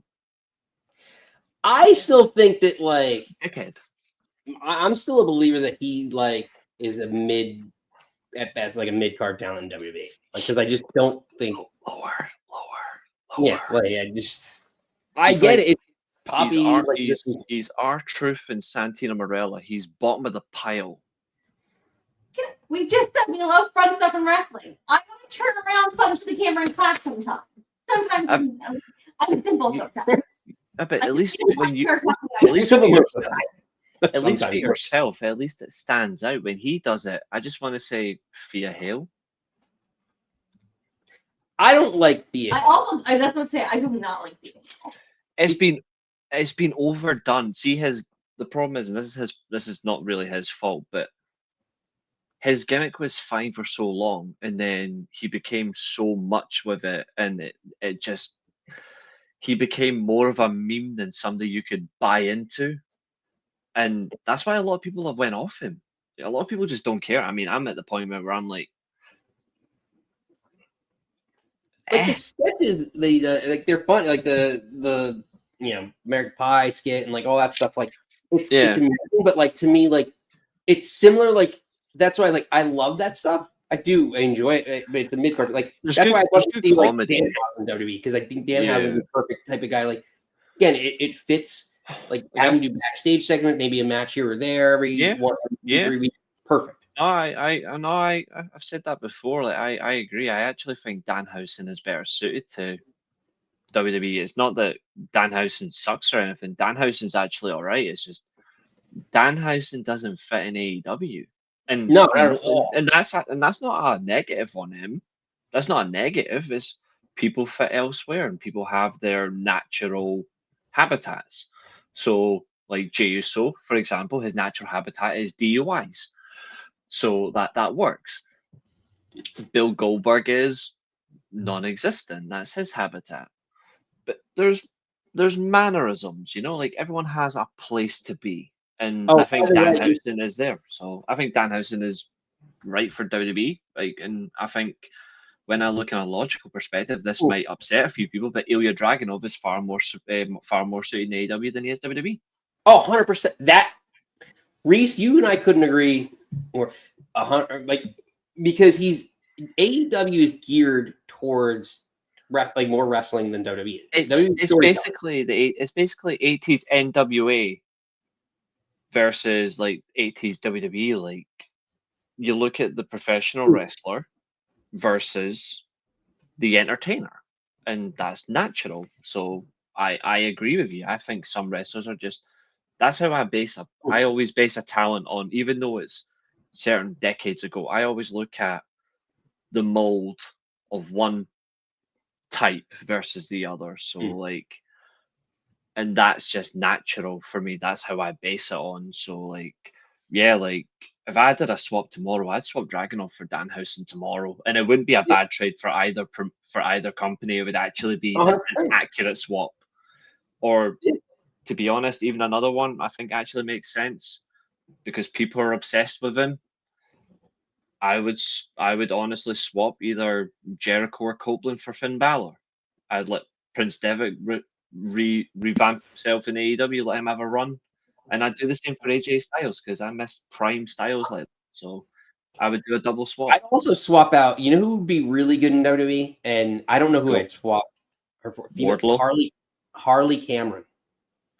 I get you, but I don't know. She's an entertainer. She can do it really well. She can improve. They can send her to NXT and let her improve in the ring. But she's worked so well on her in-ring craft. I feel like she's the opposite to it. I see your thinking, but I think she's too good for WWE. In terms of what she is, I think she's too good. No, then AEW's not giving her. I agree. She's in a prominent role. Sorry, Nick. I'm just saying, I'm just saying, Harley Cameron's actually in a prominent role. She's always on TV, so she does get an opportunity. She's forced her way in. Now you can go, Nikki. Sorry, I didn't. No, I was gonna agree with you. I love Harley Cameron in AEW. I think she's where she needs to be. It came out was it yesterday or this morning that Anna Jay apparently her contract is coming out. I think Anna you can make it. I don't know. They're not doing great with Monroe. So would Anna Jay be the same? I don't know. I would rather if I had to pick between Harley. Does that mean Jack Perry comes too? No, they broke up. Oh, they did. Yeah. If between Harley Cameron and Anna Jay in AEW, I would pick Harley. I think Harley's coming. Yeah. I agree. I think the problem with Anna Jay as well is Anna Jay had her injury, then she went to Stardom to recover and come back from it, and since then they did nothing but capitalize. She got what she wanted as well. the tag titles were brought in. And I'm like, she was one of the first few teams I thought were going to, like, I'd have thought would have won it, Ty J or the Sisters of Sin, Julia Hart and Sky Blue. And I'm like, that's your final right there because it makes sense. And then you don't go with Ty J. So I'm like, if Anna J leaves, and I actually like that she does AEW and Stardom and she does Japan. If she does leave, I will say as an honest fan, like there's times where I do show a little bit bias, but I also show incredible levels of criticism. I will say if Anna J goes to WWE but fails, I still blame AEW and Tony Khan because Anna J is she's been in AEW for 5-6 years and she's barely been used. And I'm like, she went to Stardom, became even better. Ty Conti returns from taking time out, being a mum, completely valid. And you'd think right there, AEW Women's Tag Team Champions, and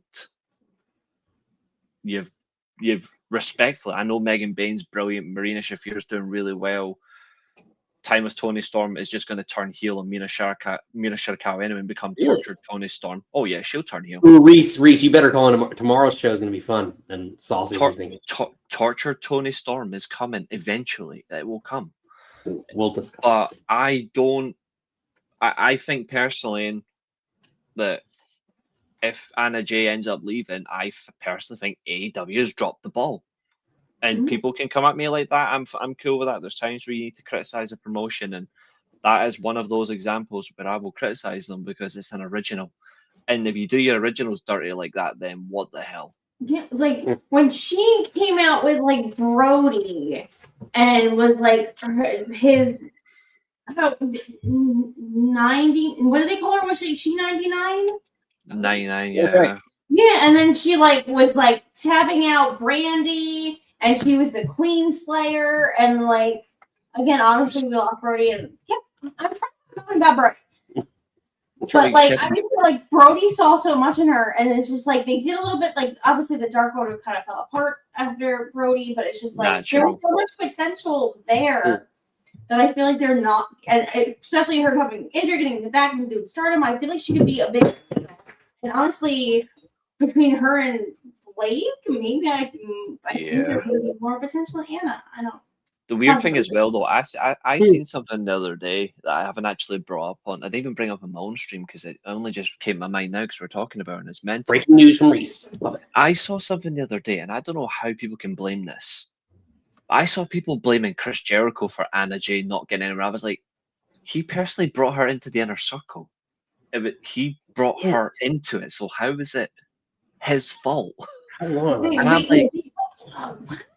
I'm like, how can you blame Chris Jericho? If anything, Chris Jericho made Anna J a star. Was that when she was with Jack? I'm trying to remember. That's when her and Jack Perry were like, well, it was more or less in the young period of them together, but it was when it was Anna J and Jack against Ty Conti and Sammy Guevara. And then she bounced to the inner circle, which was the best move. But I've seen people recently blame Jericho for this, and I'm like, how can you blame Jericho? If anything, Jericho got the original inner circle correct. The problem is it became too much. And then obviously the Jericho Appreciation Society was fine, but then obviously the Learning Tree, which we're not going to get into. But you know what Jericho's saying. You just made the list. I love Jericho. I actually, we had like random things in our prediction show tonight, but we all thought as a random, I mean, I said it and people bounced on it, but I said for a laugh, what if Jericho and Jay White both return in the gauntlet, but Jericho wins it? And does a New Japan, Canada, Mexico retirement tour as the Painmaker, and he drops the belt in his last match. Because we don't need WWE return, let's be real, we don't need Jericho and WWE unless he wants to do a Hall of Fame moment. Yeah, I think he wants. I'd love to see him put, because he's such a great, like, he's stale in AEW to me. And Y2 Grande for a joke. Yeah, he could literally put over so many other talent just by his voice in WWE. I think that, and they would limit, and I mean, yeah, but like I would limit. I think what Tony Khan doesn't do, what Jericho and didn't do, is limit his exposure because he didn't build up or have enough stars, whatever reason. They're on the mic to keep him in. So he tried to keep Jericho like on commentary, and it was too much. WWE has enough stars that they can segment him out to a 15-minute clip on Raw, SmackDown, wherever, and that he could be super beneficial in that capacity. I see your point, but I also think in a different way that also ruins Jericho as well. Because if you think about it, Jericho, like in so many ways, Jericho captures the moment from the minute he appears. Like there's not many people who have that ability. I mean, if you look at the entire pro wrestling, like there's a very rare few that from the minute you see them to the minute they bolt behind Gorilla, they've got your attention. Jericho is one of those instantly, whether you like what you've seen or whether you don't like it, you talk about it. You absolutely talk about it. So like, I feel like if you limit him to short amounts of time, I think that hurts his natural appeal. Even as a veteran, I still think that hurts his appeal. So I can see it. I think 50 minutes isn't how you do it for him, but I see your thinking. I think you've always got to strike it. There's a middle ground between what both of you are saying. Because I get what Nick's saying of like towards the end, like the learning tree and the vortex, and it was too much. Like early Inner Circle, early Pinnacle, like early Inner Circle, I loved early. Like Paymaker Jericho and AEW was killing that it. was good. Yeah. And then the longer it got on, it's like, okay, like the Ocho and this stuff. I'm like, I'm kind of like, again, like how I feel with like Jon Moxley right now. I was like, Yes. I forget how much I used to love you. Maybe just go take Renee out. Jericho, Renee, and Moxley can go on vacation for a little bit. Like, I'm good off my TV. But I'm thinking, like, if he shows up in WWE, when you hear that, There's a song for that. Yeah. That's going to be such a pop. And how. Like Rumble? Like make him number one at the Rumble? Or two? Whatever. Because then you get the reaction of whoever's number one. Yeah. But I think it's the Cody pop, when like his music hit at Mania, we all lost our bananas. And I just feel like what Jericho has been saying and what Tony Khan said in the interview with Ariel Helwani, like, is there something not clicking between them anymore? And does Jericho just want to maybe do a lighter schedule, let me get my Hall of Fame ring, go back to WWE, where it seems to be so different? I wouldn't be surprised either way. To be honest, he can show up tomorrow or show up in January. Wouldn't be surprised either way. It's a great point. I do agree as well with Catherine about like the reinventing himself too much. For me, when it comes to AEW Jericho, it's the only Jericho I want to remember in AEW is 2019 up to the 7 Sins of Jericho feud with MJF. Because I got my reuniting with Hoovy to Guerrero. I got all of that, and I'm like, that was the last great Jericho stuff. And I agree, he did so much, and you're like, dude, you had the perfect formula. And the minute after he teamed with Kenny Omega, it was gone. And I'm like, because he got stuck with the Don Callis shit as well that he had no business being a part of. And I'm like, there's some people who sit it, and there's some people who don't. I'm like, that's a painful example, but Catherine, that's a fair point though as well about the women, but to say that not enough, I disagree with you. Like, she has put enough in, but she's not being pushed. Like, Mercedes walked in because of what she is in the business. Tony Storm, well, they gave her like $4 million a year. Like, you knew that they were going to do something, so I guess they're gonna put her over that way. You look at the names there. Like, Britt Baker sucks anyway. Thunder Rosa, null and void. She's useless. Thunder Rosa. Mercedes. Oh, your R's, Reese. When you will respect her name and roll her. No, not someone who deliberately sandbagged on a pay-per-view. Not happening. Especially a pay-per-view I was at live. No chance. Refuse. I can't say that. No. You can do it. Mercedes is a legitimate star, so she will walk in and you get expected. Tony Storm left WWE because of Charlotte Flair, and Megan Bayne is the hot new attraction. But I think Anna Jay has put the work in because she still got a serious injury. She went to Stardom when she didn't have to. She put the work in the Grand Prix and came back even better. and got nothing and still put the work in. So there's two sides to it. There's the side that she has to, could she have done more? Potentially, but I actually think she has, and you can see it. And the second is, are the creative behind it actually wanting to put her in that position? That And if they don't, fine. If they don't, then that's fine.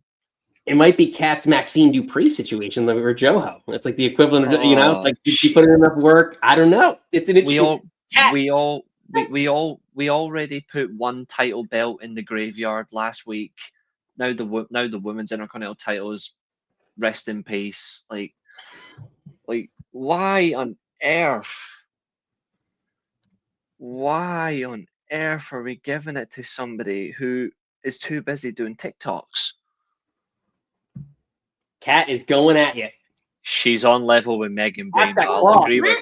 I agree with Tony Storm and Mercedes, but she's on level with Megan Bain in the ring. Come on. Can we take a step back? Who are you mad at doing TikToks instead of doing what? Maxxine Dupri, all she is a TikToker. Uh-huh. We've seen this. I know I don't have TikTok. I'm too old. We've seen the segments. Oh, well, I only put on I only use it for like my videos that I get from my actual live shows. The 30-minute, the 30-second dance with people, then she doesn't. You know, I'm very much. I believe in give a bit of share. I don't know if she's. Although there is one. There is one funny thing though. There is one funny thing about it. I have a comparison. I said this before. I think Reese, you came on because you were shitting on this too, and I think Joho was shitting on this too. What does she need to do? What would Maxxine need to do to prove to you that she deserves her spot?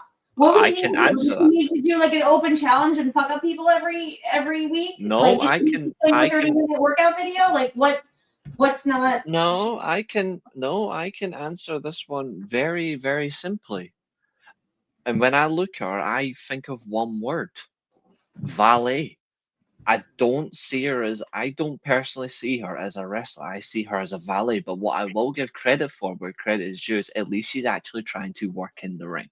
She's at least trying to improve. I just don't have an interest to watch her, and she's early stages Chris Stratus to me. Very, very infancy Stratus. But here's a comparison that I will give. What if different levels? Let's just say all belts are equal, right? Not any level mid card or world title. But would you compare her to her first run as world champion of Carmella? Like the same level skill wise as Carmella? That's a good question. Because even she was clunky in the ring. Oh yeah, Carmella, that's what I'm saying. Like that's kind of how like the way I view I will agree with that. One thing that she does. Well, who would you rate better? Here's a good question. Who and Nikki, what are your thoughts? If you're asking me who to rate better between Maxxine Dupri and Carmella, I rate Maxxine Dupri better. I don't think, even though Carmella actually is second generation, I don't think Carmella cares about the business at all. Well, I'm saying just like better in general, whether care, like again, that's what it is. But like to me, so we're in agreement. Yeah, I think Maxxine is better in the ring than Carmella was. So like there is something to be said. It's an interesting topic because like there's something to be said about like Carmella. Like Carmella was in a time in an era where there was only one title for a woman to win. So now you have the mid. Yeah, so there was a couple people like, and it wasn't the Divas era, but like where maybe like she would have suited that era perfectly, to be honest. Say again? I think she actually would have suited that era a lot more. Like not in a way because it's not because it's always a disrespect to women or anything like that. The reason why I say that is because just who she is as a person, like her character envelope, it makes more sense to the Divas era. So I feel like that would have translated more for Carmella. Right. One thing that I do think Maxxine has though, and this is something I will actually praise on, besides the ability to actually try and go and improve, at least she's hungry. I'll give her that. At least she's hungry. I just don't think right now, when you look at the IC title where it's been held by Lyra Valkyria, who I'm on, Becky I'm legit on, I feel like you've gone from two different talents. why is it got to be Maxxine Dupri right now? Right. Not like that's my only thing. It's not to disparage her. Okay. It's just why right now? When I think there's actually other talents there that would have been a more natural follow-up. Then you get to Maxxine Dupri. I feel like she's still got more to. I feel like she's still got more to learn, more to prove, and I think that's more of that level I'm looking for. Like that I'm looking for. I've yet to see her do enough established to do that, but I still can't deny someone who's at least trying to be better. Like unlike Jey Uso, I will praise Maxxine Dupri for trying to be better. So she at least has those brownie points with me. But I still, she reminds me, this might sound very harsh, and I don't mean it to be, but she reminds me of Eva Marie. Except she doesn't look like she wants to kill you with the sliced bread, but she does remind me of Eva Marie. I can see little things. I don't get that. Hear me out. I can see little things, but can I? Sweet Jesus, no. I can see. To be fair, some people see it, or I don't really, but. When it comes to, I can see little things that remind me of Eva Marie in terms of like, there were questions about ability, there was questions about the work ethic, there was questions of, is she really interested at all? And then you put her in the ring and she had moments where you can see a spark, but then it faded. I don't want the Maxxine spark to fade. I want to see if she can go up and then tap out to Ivy Nile. You know, because an American pit bull is all we need. Give Ivy her props. I still, like I said, I very much believe that we got to build the kids and give someone a chip in a chair. And I think he has that hunger, definitely a lot more than Eva Marie. And I want her to be like, fuck you, I'll show you. Yeah.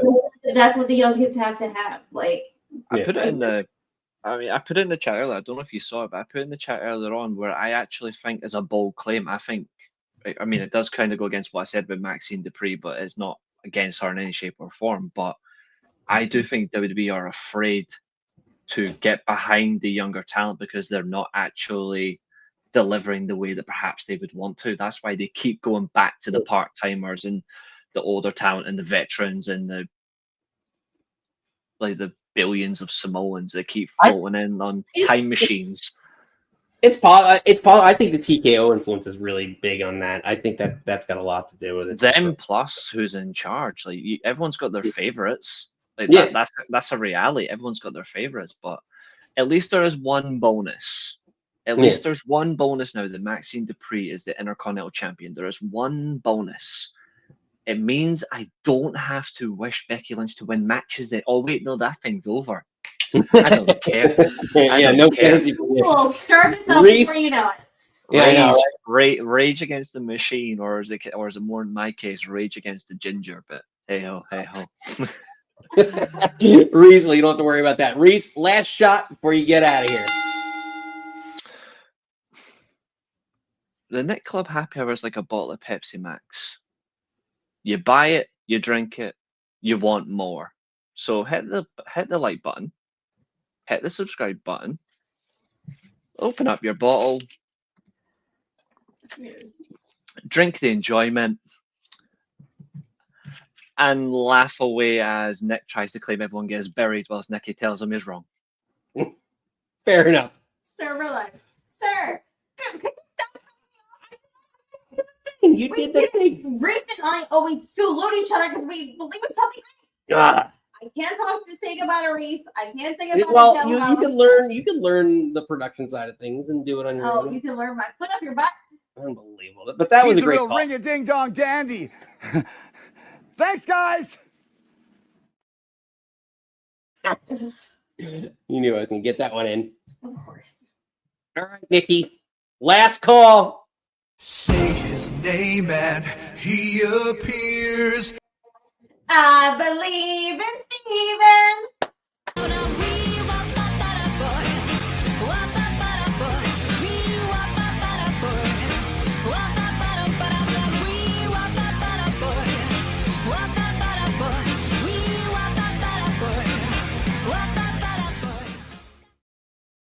Man of Steve.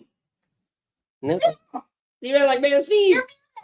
He's muted. Still. This guy, he's been on the show how many times? Love isn't always on time. Oh, hold the line. Love isn't always on time. Oh, Steven? I Is he did back? not mute my mic. Apparently you did. Everyone's having technical difficulties tonight, but we're getting through it. Reese got it. The manatee stole your mic. The manatees are not wrong to do so. Fair enough. Lordy. What are you drinking? What are you thinking, Steve? Because Joe gave me some crap for not saying that to the regulars.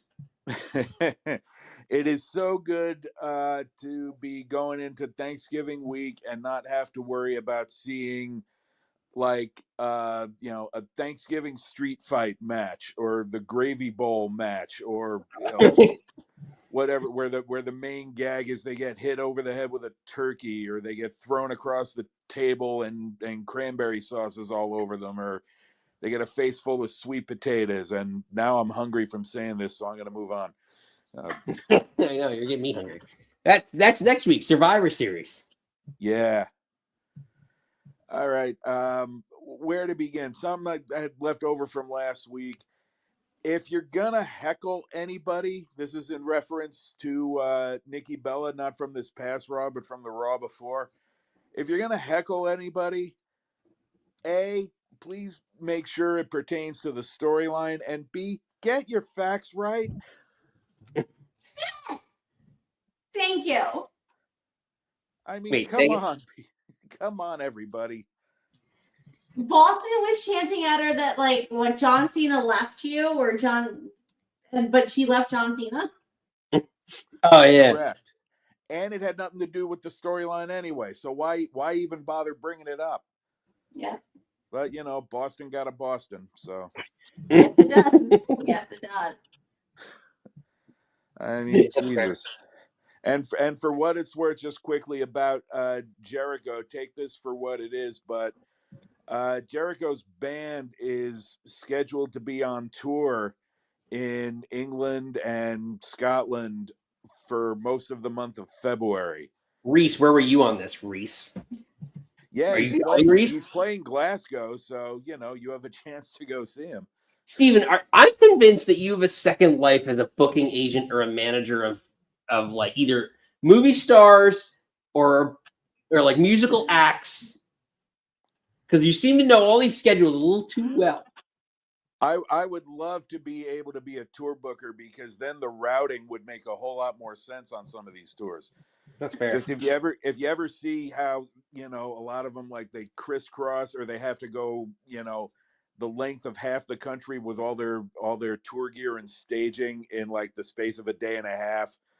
Like they're playing like Maine and then 2 days later they're playing in like Wyoming. It's like like who came up with this? Oh gosh.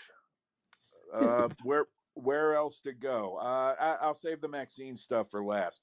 So because I got some stuff to say about it. So I was listening to local sports radio here, WFAN, the Fan. Ooh, yeah. And one of the shows, I oddly enough, I forget which one of the shows. Not Mike and the Mad Dog anymore, that's for sure. But one of the shows had on a representative from AEW promoting Full Gear. Good seats still available, by the way, in scenic Newark. But who did they have on? They had on the Costco guys. Oh, yeah. No. Okay. Now, I've never seen, I understand they're very popular YouTubers, probably, arguably AEW's answer to Logan Paul being in WWE. They're just there. Yeah, they're just there to bring the, however many millions of followers they have. Okay. so they're on the show. But I mean, does this not speak to the inability of AEW? I'm talking specifically about you, Tony, to grow any stars out of their group, with one exception, that they can't send these people. Well, two exceptions now that I think about it, that they can't send these people out on any kind of a media tour where people would know who they were. I mean, the Costco guys, have this big following. And by the way, if that Rizzler kid, I don't advocate punching kids in the face, but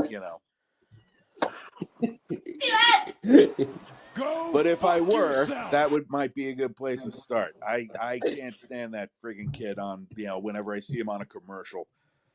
Like, well, let's sign him up for a match between him and Brody Jr. That's actually I Brody Jr. will fuck him up. Good, money well spent then. But anyway, like, Tony is treating these people like stars, but it seems like even he knows, or at least his media division knows, that if he sends Kenny Omega to the Fan, I mean, this is with the exception of maybe a couple of markets, like obviously Jacksonville, they're very local. Unless it's Mercedes, or maybe now you can use that argument on MJF, since he's getting movie work. He was in the Happy Gilmore sequel, etc. I'm better than you. Other than that, his top level wrestlers, why isn't he sending any of them to the Today Show or the Rich Eisen show or wherever? You think they're stars, but you're not treating them like stars away from your own TV shows. So which is it? Which I understand, because obviously Hangman's your champion. And I think Page, the person, again, beating him very, very briefly that we did, but like, I think you can put him on a Today Show and have him talk. But like, I think, well, and yeah, you put him on Today Show in like New York City, and like, people love country music and all that stuff. Like I think he could blend right into the whole. But all the boys cover your ears. He's a good-looking boy. Watch him. Yeah, he's your world champion, and if you put him on Good Morning America, nobody's going to know who the hell he is. But if you put, if it were Cody from 5 years ago, well, people knew who Cody was.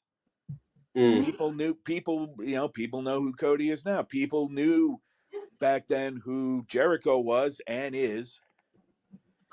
And so on and so forth. But you're not giving these people the exposure out in mainstream media, or even mainstream sports media. I understand ESPN is going to be closed off to you. That's fine. There are other sports networks, like Fox Sports 1 and so on. It's a good point. I'm trying to think. Like, I think Hangman could do media and be the face, like. But yeah, like MJF, aside from that, yeah, like I don't know. I'm trying to think of like who's been in the world. Like, could you? No, I don't think you could throw, like, if he was champion, like Will Ospreay in a situation like that. Mox, maybe. Maybe. It's like, is MJF like? Is that the problem, that they don't have like a northeastern New York person that you can default to MJF, or it could have been like someone like a Mike Santana? Yeah, are we a little biased because we're Northeast and we're like, all right, we need like. I think. Sorry, Stephen. You need a face of the company to go out and represent AEW on all these national level shows, like the bigger shows, the morning talk shows. I almost said Regis and Kathy Lee, whoever hosts that show now. I don't know. I'm not watching TV at that hour, but whoever's on that show right now, Kathy or Kelly and her husband. I don't know. Yes, Mark Consuelos. Mark Consuelos. Yes. Okay. That makes sense. And some of them would probably do a pretty good job. Yeah, they would do well. But every time I turn around, if there's somebody, on one of these shows there to represent AEW or plug a PLE coming up, 99 times out of 100, it's Tony. Yeah, Well, do you think that's more on a Tony thing, that he feels like he's got to be the face and be the owner and be out there, and maybe it's more like you don't know how to delegate? I'm a manager that doesn't know how to delegate. So it's just like you don't know how to, like, oh, you're better, you can do this thing much better than I can. Maybe you go do the thing. But I have my ego, so I should be out there. Go ahead. No, I mean, maybe it might even be heading in the direction of, selling more tickets. Oh no, we wouldn't want that. If you got some of your performers a little more mainstream exposure. Okay, people know who Mercedes Moné is. Maybe not too many of them know she's a wrestler, or maybe they know her under her old name. But I bet you a lot of people recognize her from The Mandalorian. So don't send her out by herself. Send Adam Page with her, or send I don't know, just pick one. Send Omega with her. Send them. Send a batch. Put one of them on Fallon. God forbid. But still. Yeah. Mercedes booked The Mandalorian off her episode of Hot Ones. So it wasn't even wrestling. I didn't know. I don't think I've ever seen an episode of Hot Ones. Really? Oh, great. Steven, Thursday. I feel like you would actually really enjoy it. Because it's hot questions and even hotter wings. Yeah, it's just the guy is a really good host, and he's got some crazy questions. Two off the bat. If you have not watched Hot Ones, there's the episode. They're old now, but the one with him and Paul Rudd is adorable. I fucking love Paul Rudd, and the one with him and Dave Grohl. Start with those two. If that doesn't wet your whistle. The only specific episode I've heard about of Hot Ones was the one with Conan O'Brien. I haven't seen it. I did not. You only made me see 2 or 3 of them. No, I've probably, besides he has random rappers on that I don't necessarily watch. I didn't watch. He had Ice Spice on. I don't know who the fuck that is. And I watched him with the guy from the Lakers. I'm going to say his name wrong. Dober. Who? The white dude from the Lakers. I have no idea. Luka Doncic? Yes. Oh. He had him on. You were way off. Samsonite. Dull as a bucket of rocks. Yeah, he seems. He had no personality on that show. But I would do Paul Rudd, Dave Grohl. I really like the one of him and Bill Murray was fun. He just did Woody Harrelson. Winona Ryder just came out yesterday. I haven't watched it yet. Again, the ones Stevens, he did one with Taker. He did one with Austin. He did Mercedes Moné. There's the Murray one. He worked with Mercedes. There's one more other wrestling person that's not. Ooh, but we're getting some feedback. Steve, before we let you get out of here, we expect you tomorrow for the AEW show. We got a lot more to share, but what is your last shot? All right, Maxxine. Oh, baby. We might need you. I'll be brief. I'll try to be brief anyway. I look at it this way. Look, she's obviously serious about her craft. I mean, she's training in the revived dungeon, for crying out loud. I mean, with the rep that it has. I mean, if that's not, seriousness and dedication, I don't know what is. But I look at it this way. I mean, yeah, she could have started as a valet, and we know she got off to a terrible start on TV. But remember that, and not to say she'll ever be this good. I mean, who knows?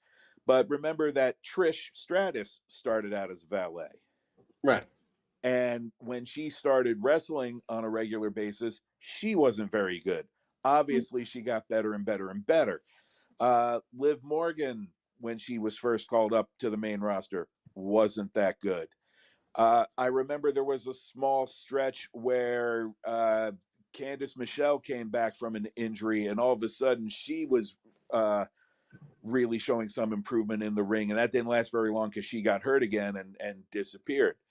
But now is Maxxine ever going to get to the level of where Trish ended up or where Liv is now? Because that pop Liv's going to get upon her return at the Rumble. Although some say she'll be there next weekend. Who knows? Maybe not. Should they have given Maxxine the belt or any belt now? Probably not. Maybe it would have been better to just have her give, as kick-ass a match as she could possibly give in the ring with, Becky carrying her, of course. I think it was more about the having the, that's their thing now, having the moment, not, having the moment. And the moment was this big upset in Madison Square Garden and having the big pop.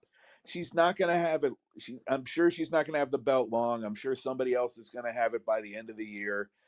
I wouldn't get all riled up about this.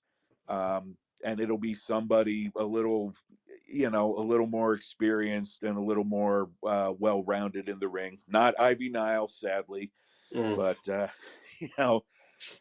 although she'll come back from her exile and main event. But let's just be patient. The same with Maxxine, the same way we were with Trish, the same way we were with Liv, all about the gradual improvement. And if it doesn't pan out, it doesn't pan out. But she should be afforded the same opportunity for growth that anybody else would appreciate that we gave them. That's fair. I agree 1,000%. I was praising it all night, but I feel like you put it very In a very, very eloquent way. as you always do, Steven.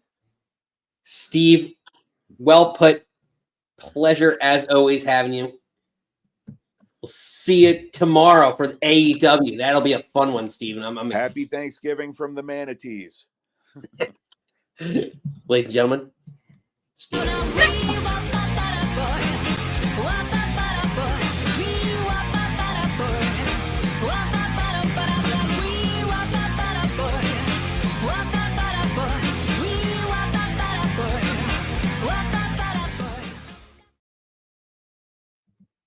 Another great call from Steve.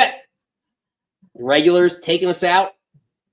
Nikki, we are back here tomorrow, 4 p.m. Eastern time, which is, 3 hours before AEW Full Gear pre-show starts? Yeah.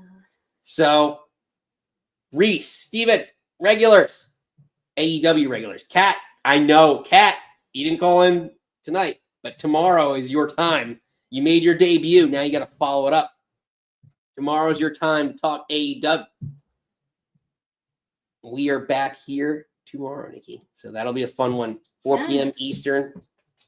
Discussing all things AEW Full Gear live from our home state of New Jersey. I know. Jersey's gonna Jersey. Jersey is gonna Jersey.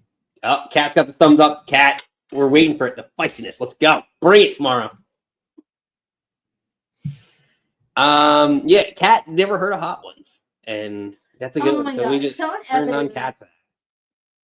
And Kat, you're from North Carolina, so the you like barbecue and all that stuff. That you should be all about. The YouTube channel is called First We Feast, and it's Sean Evans, who's a sweet little pickle baby. Basically, interviews celebrities while eating very increasingly hot chicken wings. And then some are super funny, and then some are kind of boring, and some are weird, and that's I don't know. I've been watching it since probably day one-ish. Yeah, Nikki got me into it. It's surprisingly one of the few food shows that we watch that doesn't get me super hungry because it's not they're eating because we're not spicy people. Yeah, I know that's why. I probably can get to the second wing and cry. I'm so not a spicy person. I don't know how people do that. You spicy weird people. Scenic New York girl first. Route 21. That's like so bad. Like people fly into like Newark. I know, and they see get the Newark and they're worst like, impression. "Fuck New Jersey." I was like, no, but it's Like, like this is a pretty if terrible you state. leave. Like if you go like a half 5 hour, minutes outside of Newark. If you literally go like the half hour to our house, Well, maybe it's like 10 minutes outside. you see that there's trees and lawns and farms and pretty. Mm. We are the garden state for a reason. Yeah. Like we do grow shit here. Let's get out of Newark. All right, Nikki, let's let Triple H take us out like he always does. We are back here again tomorrow, 4 p.m. Eastern time for AEW. So make sure you smash that bell, get the notifications, and you're back here. Kat, Reese, Steven, all AEW folks. Josh, if you're out there. I know. Turn it on. I hope he wasn't because I want. No, you want to say? No, because he was very. I know. Like The follow-up. He was all about the follow-up. yeah. But I want to see what he has to say. So Josh, was thinking about you, babe. Yeah. Let's let Triple H take us out. Thought we had a spectacular event tonight. Very excited that so far everybody seems to have come out unscathed.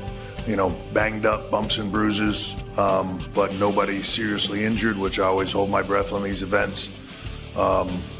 You want to see people have the best outing that they can possibly have and make memories, but do it safely. And we were able to do that tonight. Able to do that tonight, Nikki. Another night without incident. Let's go. Get it, girl. But until next time, everyone else, you do not have to go home. But you can't stay here. Goodbye.